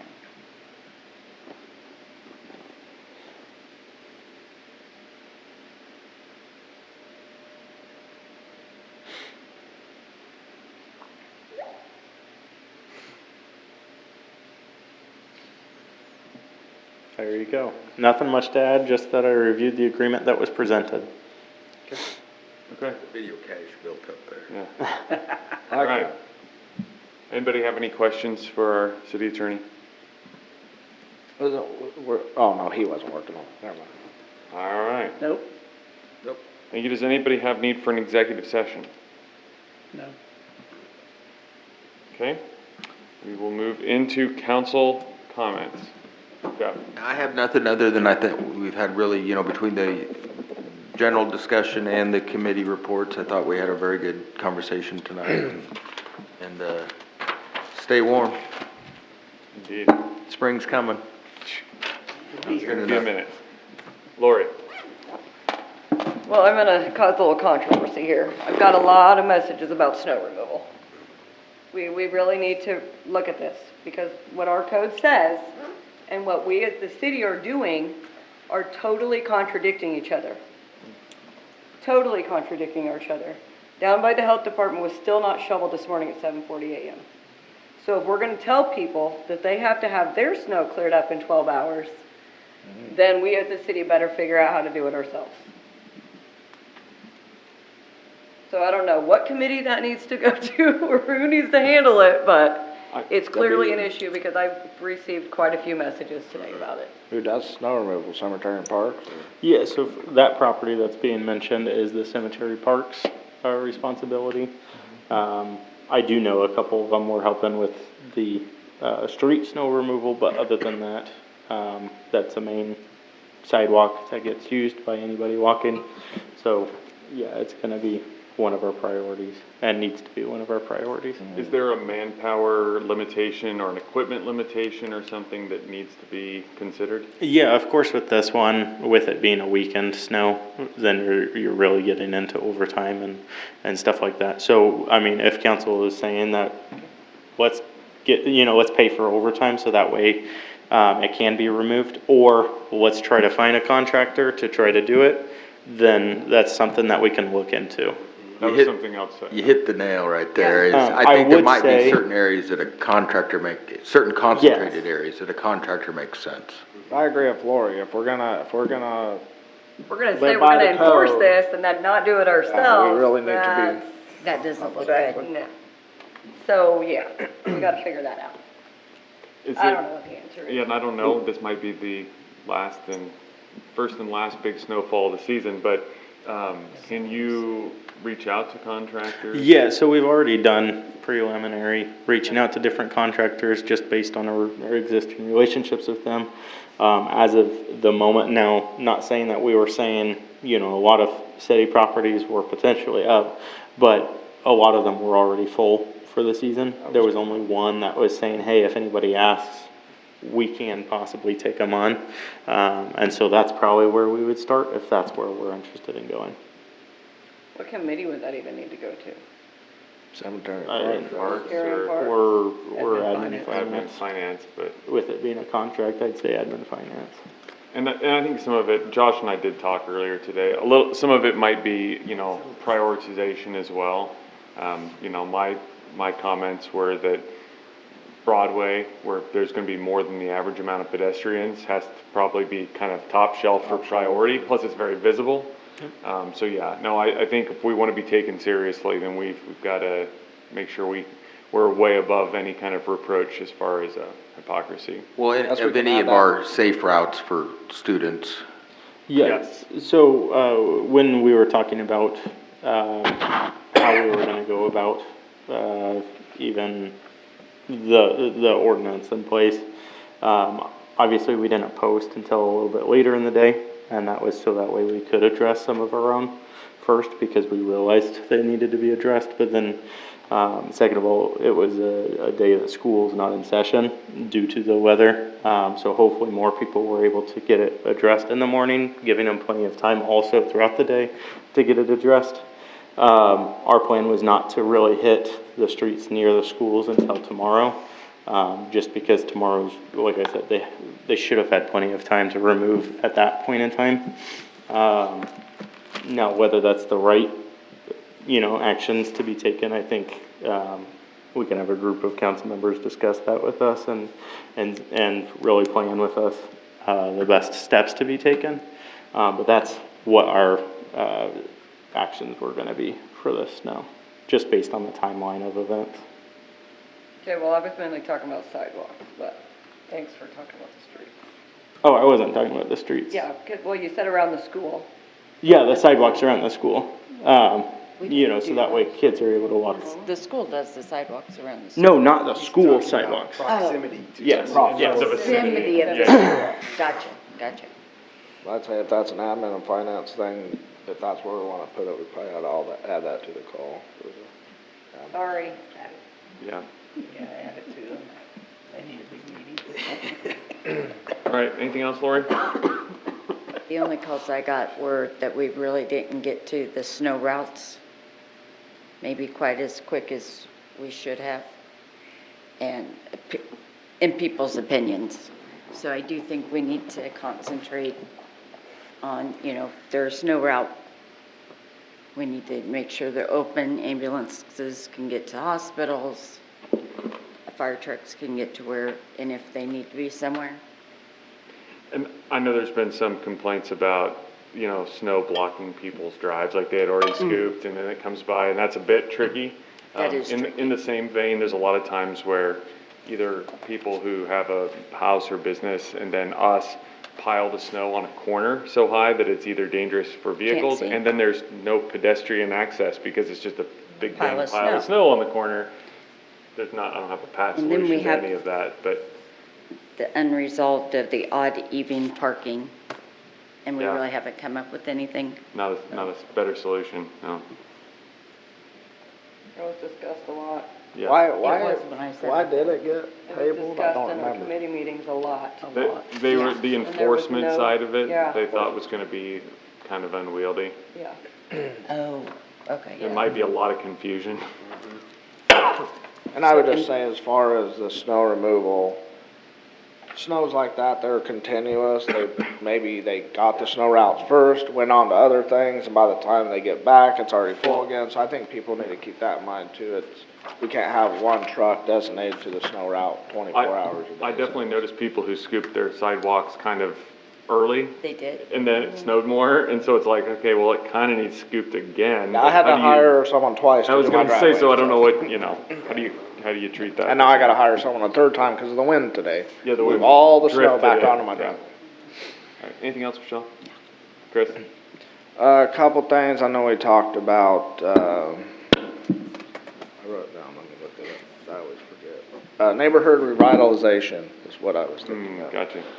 So I've gotten several calls, you know, a lot of the bigger companies, Landalls and things like that, they get tax abatements and things for building new buildings and stuff like that. And I don't think a lot of people realize this. I've had calls from small businesses about city things. We don't have anything right now, but I did finally I've been working on this for months actually, and I finally got a hold of the county commissioners today. And so the neighborhood revitalization, the county does offer tax abatements for people who buy land and build a house on it. He wasn't 100% positive, but if you get a hold of the county clerk, they can get you the application set. But I believe it's a 3-year thing.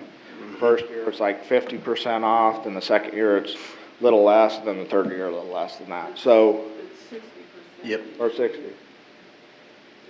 yep, Okay. yep. So, and I asked the county commissioner if that also worked for small businesses, and he said yes. So I would say that anybody you talk to is looking at some type of incentive for starting a small business or putting up a shop for a business or building new businesses, to definitely get a hold of the county for that. At the same token, I still think the city should invest in something for that. I can say, to add to that comment, that's gonna be one of the, on this new term with the chairman for the Partnership for Growth, which is our economic arm. That's gonna be a very heavily discussed item on, you know, what kind of influence can we give to the cities, municipalities within the county? What incentives can we give to people that are looking at either commercial or residential construction? And what can we offer for educating the public on what's available and advertising what's available? And I think that's a very important part of it. Yeah. People that don't know about this could have already built things, and now they're out of that equation. So I think no matter what, as far as council members, mayors, city staff, if anybody comes in asking about this or has an inkling about it, I think we need to be proactive in getting this information out so people can utilize this, because that's the only, you know, if we want to grow the city into something miraculous and great, we need to help provide the information necessary so we can help people every step of the way and with whatever we can. And I know people have asked me, and people have come into City Hall and asking what kind of programs the city has available, what we do to help businesses, and, you know, whether it's somebody looking to buy a business, transition a business, build a business from scratch, you know, I mean, just preserve their business. And frankly, we don't have really many tools right now, but we should. I've talked a little bit to Mike Miller about, I'm like, what's it look like? How can we craft it as the city of Marysville? How can we craft our own batch of incentives, whether that's, the easy button stuff, relatively speaking, like water and sewer, that we have direct control, whether that's permitting, whether that's inspection fees, what's that look like? What are the tools at our disposal? What can we develop? I'd like for us to, really focus on that this year. I don't think we can abdicate all of it to the Partnership for Growth, but I want to work with the Partnership for Growth. I don't know if that means we have, this is an admin finance committee function, not to keep putting things on that committee, or if it's an ad hoc committee. And if it's an ad hoc committee, maybe we want a small business owner or two, a local entrepreneur or two on there. Maybe we want that involvement from the city side. Jeff, you're pretty involved with Partnership for Growth. How do you think the city and Partnership for Growth can most cohesively work together? I think, the Partnership for Growth from my standpoint needs to be that arm when it comes to this discussion that goes to the cities and negotiates, hey, what kind of terms can you give to people that are looking to build in your community? And if it means abatement on water hookups, I mean, it might mean abatement on some, Sammy doesn't want to hear this, some discounting on utilities for a short amount of time to help them get going. Yeah. And then at the same time, I understand where Chris is coming from an abatement, because always hear about this revitalization. Well, we got to remember that's an abatement on county taxes. That has nothing to do with city. Right. Has nothing to do with the school district, which you can't touch. Right. You can't touch that. Has nothing to do with, and those are just property tax things. And then, probably the first year I was on, that there was a discussion on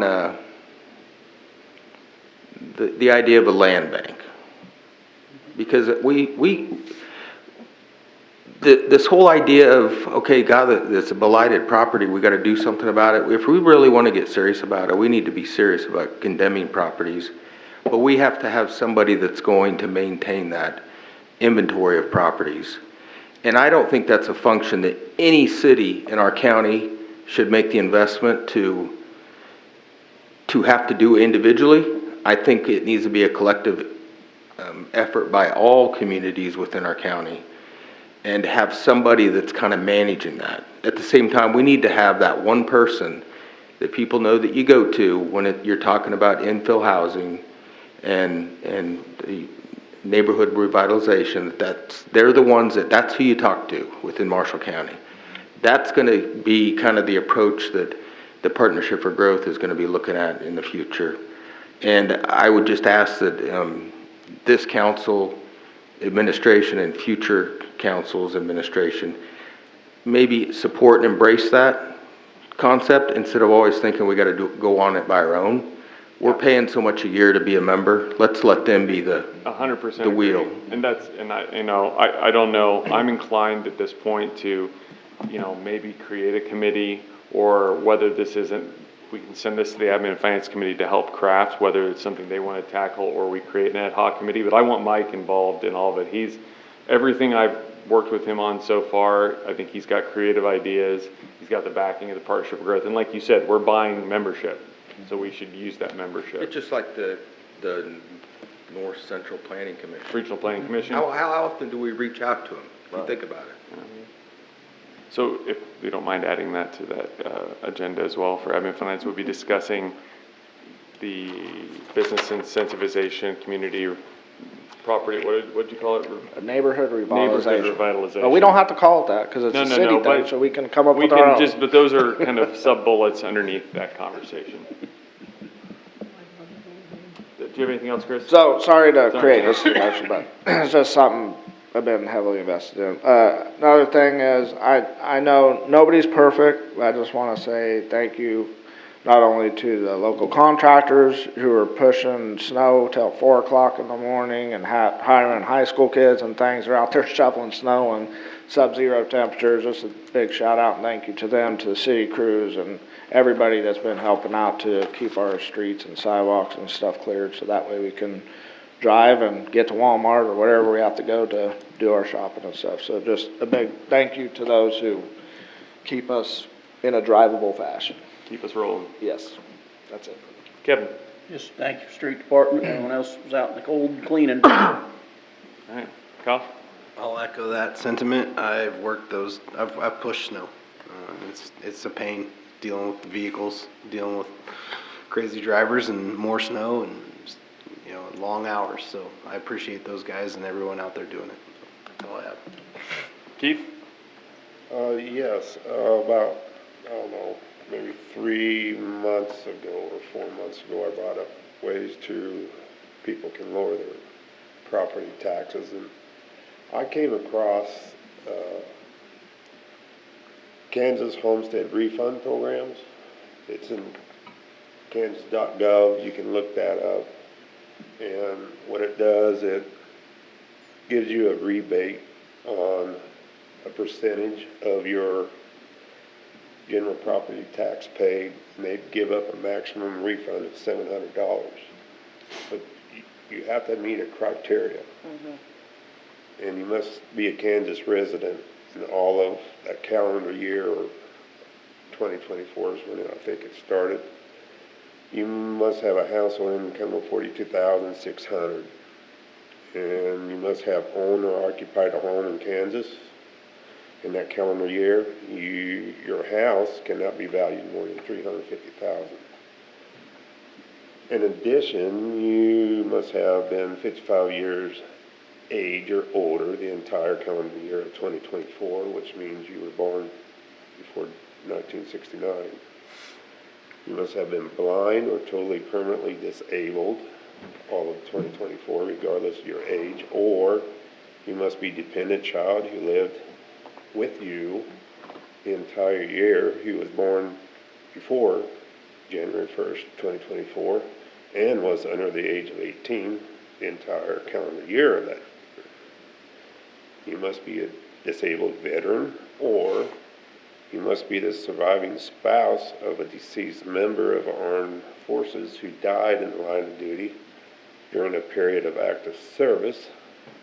As surviving spouse or deceased member of the armed forces, you are eligible to receive benefits until you remarry.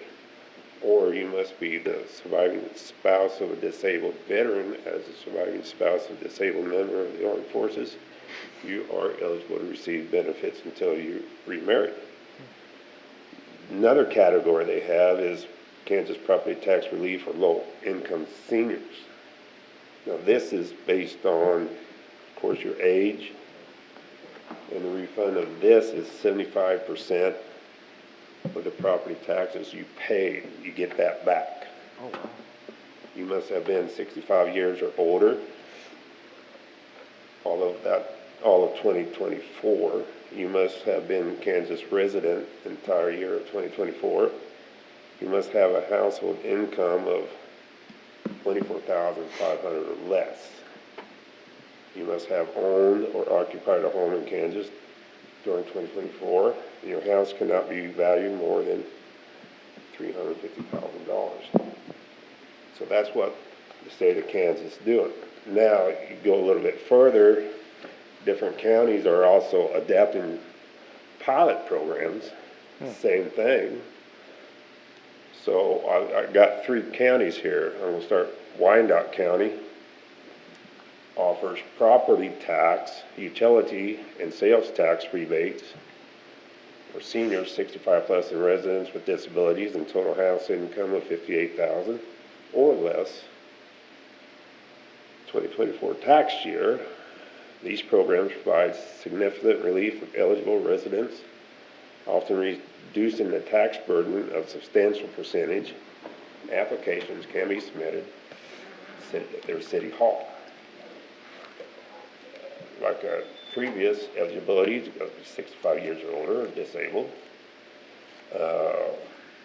It does give you a rebate on property tax, the utilities, and sales tax rebate.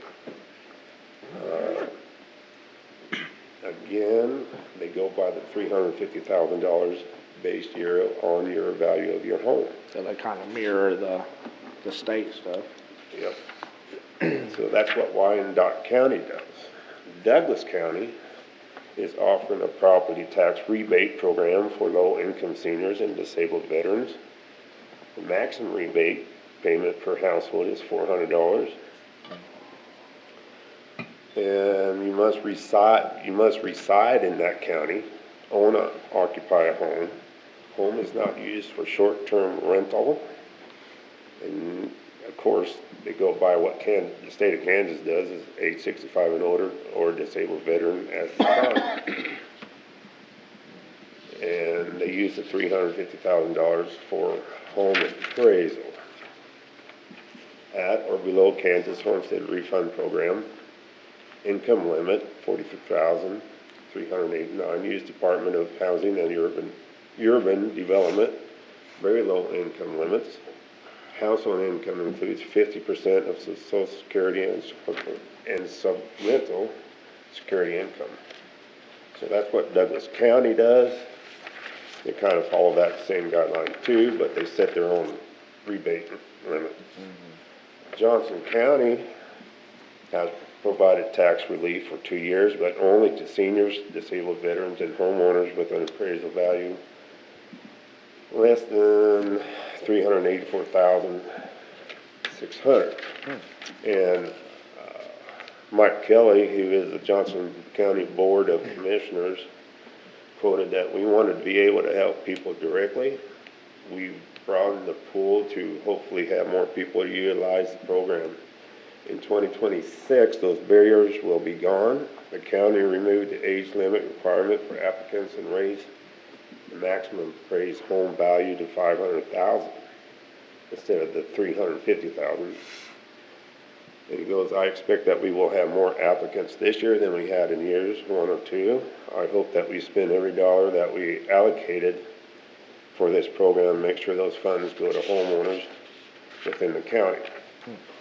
This program does not impact our ability to provide great service for EMS, Sheriff's Department, or Department of Health and Environment, for parks, libraries, and those great things that the county provides. The county is prepared to give out $369,000 this year, more than double the amount from last year's relief. Wow. So that's quite a bit of money they're giving out. And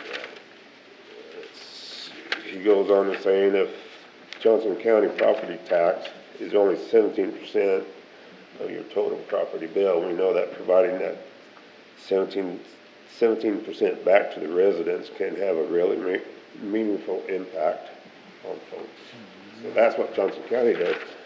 Now, Johnson County also has cities in that county that does their own rebate from besides the county.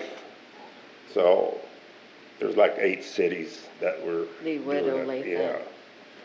And like Roland Park, they do a property tax rebate program designed to elevate some of the burden home ownership in the face of rising property values. This program rebate 100% of the city's portion of property tax to those who meet those guidelines.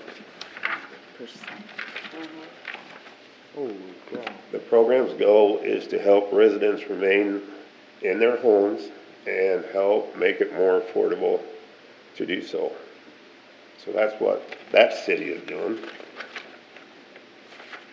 And in DeSoto, their tax relief program provides eligible residents with a rebate of $500. So that's what they're doing. They don't really tell you much. So, you know, that's what they're doing. So the bottom line is all the counties and the cities are doing basically one thing, is to help promote, you know, stay here, grow, stuff like that. If we do this, I know we're gonna talk about it more and more, but we could do whatever we want. We could do what they do and add, let's say you got a family that's, I don't know, makes 70,000 a year, and your spouse gets deceased, and now you got one income, let's say 30,000, and you're gonna need some of that burden, to help offset costs. So I think this is something that we should look into, and I think it's something that we should do. Josh, do you have any familiarity with programs like these? I mean, of course, we've done different work with refunding programs just in general in Marysville. And so I could imagine it could be fairly similar, but I think looking into the programs that was mentioned, it would be important for us to do first before we're able to even evaluate what it would look like for the city. And I think if admin and finance or somebody can talk to those county commissioners or city administrators and say, how has this affected the community? How has it grown, if it's grown any? Yeah. Can you share all the information that you're sharing now with Josh to make sure? All I did was Googled Kansas County's tax rebate, just go from there. And like I said, Johnson County gave a list of different towns that had pilot programs that's different from their own county. But So how do these towns make up for the revenue that they're getting out? How do they budget for this? that's what we need. That's what we need to get more in How depth. do you, more to it, how do they make up for that revenue? How do they, That's what we gotta find out. Yeah. It almost sounded like they budget for a 300 and, what was it, 79,000 or something similar, over 300,000 deficit that they plan on giving back, but then, yeah, that's what we gotta, A lot of money for little It is, Marysville. yeah, and I don't think we'll ever reach the 300,000 No. mark, but, it's definitely. Yeah, I would be interested to see how this But, whole. yeah, I mean, obviously you gotta meet the criteria. Whatever we set for age limit, the rebate limit. Income. Yeah, income, it's based on House income, valuation. value of the house. Some counties and cities do a percentage and some just set a dollar mark, so. We'll discuss it. Yeah, we'll put that to the research department and the admin finance committee. I mean, it'd be interesting to see what other county commissioners and city administrators that have these programs, how it's evolved. I'd really be interested if there's some that are Marysville-sized cities, like the Clay Centers, Concordias, Beloit's, places like that, have any experience, because then it'll be really easy to see what it looks like. I mean, not that Johnson County's not, different, but it's a little different. Little different. Way different. I only looked up 4 different counties, and that was the only county that listed cities under them that did. They've got a bigger, more developed program. They're Yeah. healthy. Yeah. Yes, very. I heard they're doing okay. Yeah. Well, thank you, Keith, for putting all that together. Do you have anything else for us tonight? All right. Sheree?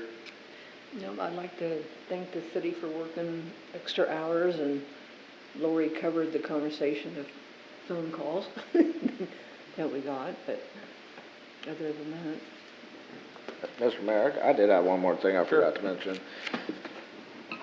I know there's probably a lot of invisible work going into the Kester development, but I know we haven't heard or had any updates on that, so I thought it might be a good idea to have Tyler come in and maybe just update the community on what's been going on and how it's progressed and things like that. Just I know it's been a pretty big deal for Marysville, and it's kind of crickets lately, so I just thought it'd be good for maybe an update on that and see where we're at and what we're doing.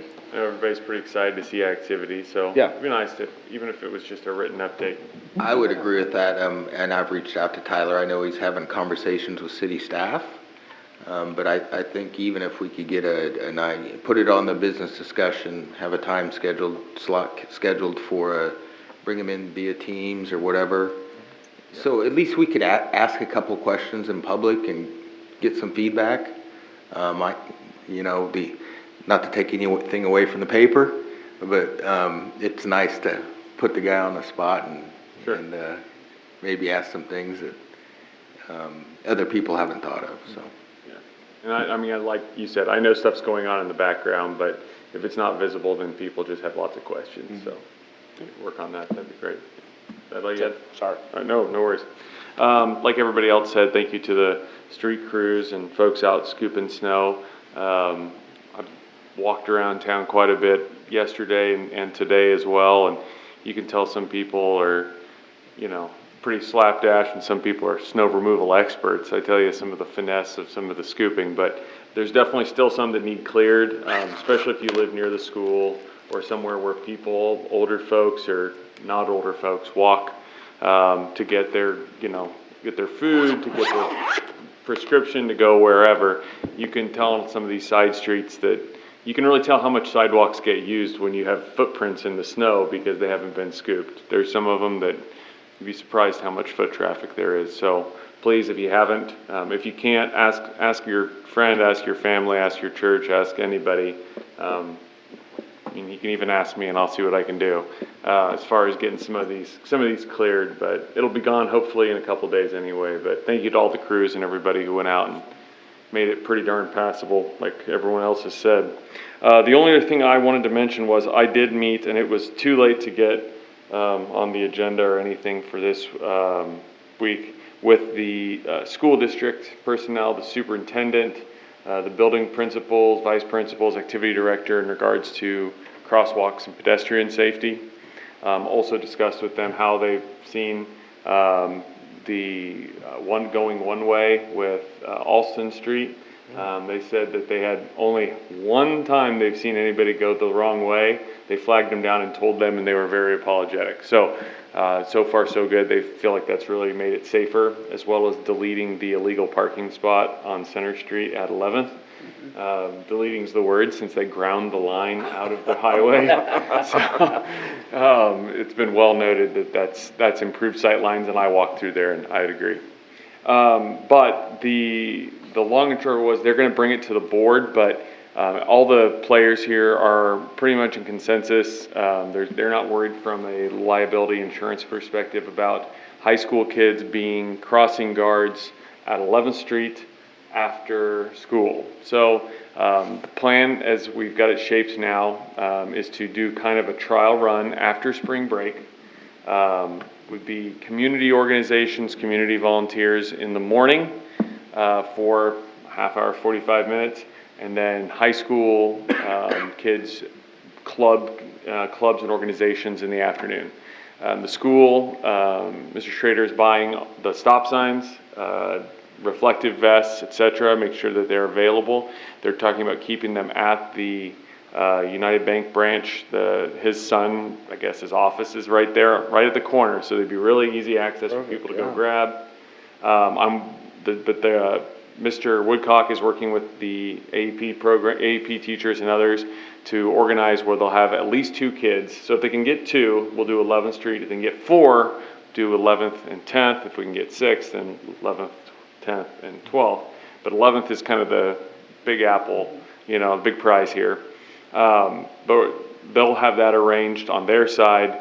I'm working with Wayne to create a list of civic organizations to see if we can get some groups. If we do it monthly, then we're talking after spring break, then it's really only like 2 or 3 groups that would be willing to volunteer to go down there in the mornings and help with this program. And hopefully it increases visibility. It's also a great way for civic organizations to be involved, promote themselves a little bit, also promote themselves to the kids. That's kind of the YAC, I feel like, might take one of these shifts because then they can also be promoting themselves to these kids and kind of binding. But the school's on board. They look at it as a great way. They said if there needs to be stopgap, they can look at using some paras or some other district personnel to kind of help. But they look at it as a really improving safety in general for the kids, and frankly for anybody else who uses crosswalks at the highway. But I don't have the finalized details yet. When I've had a chance to get that kind of calendar plan worked out, I'll kind of pass that along. But like I said, the goal is to get like basically 2 months of trial here to see how the flow works and the scheduling works, so that way we can plan over the summer to get the next school year all calendared out and ready to go based on what we learn in the near term. So that's the update on that. Good work. Hopefully it prevents disaster. Yes. Other than that, I've got nothing else. Move to adjourn. Second. Moved and seconded. Any further discussion? All those in favor say aye. Aye. Opposed? You know. We are adjourned. Hey, Sammy, I just found my hat I've been looking for. 2 weeks. Was it under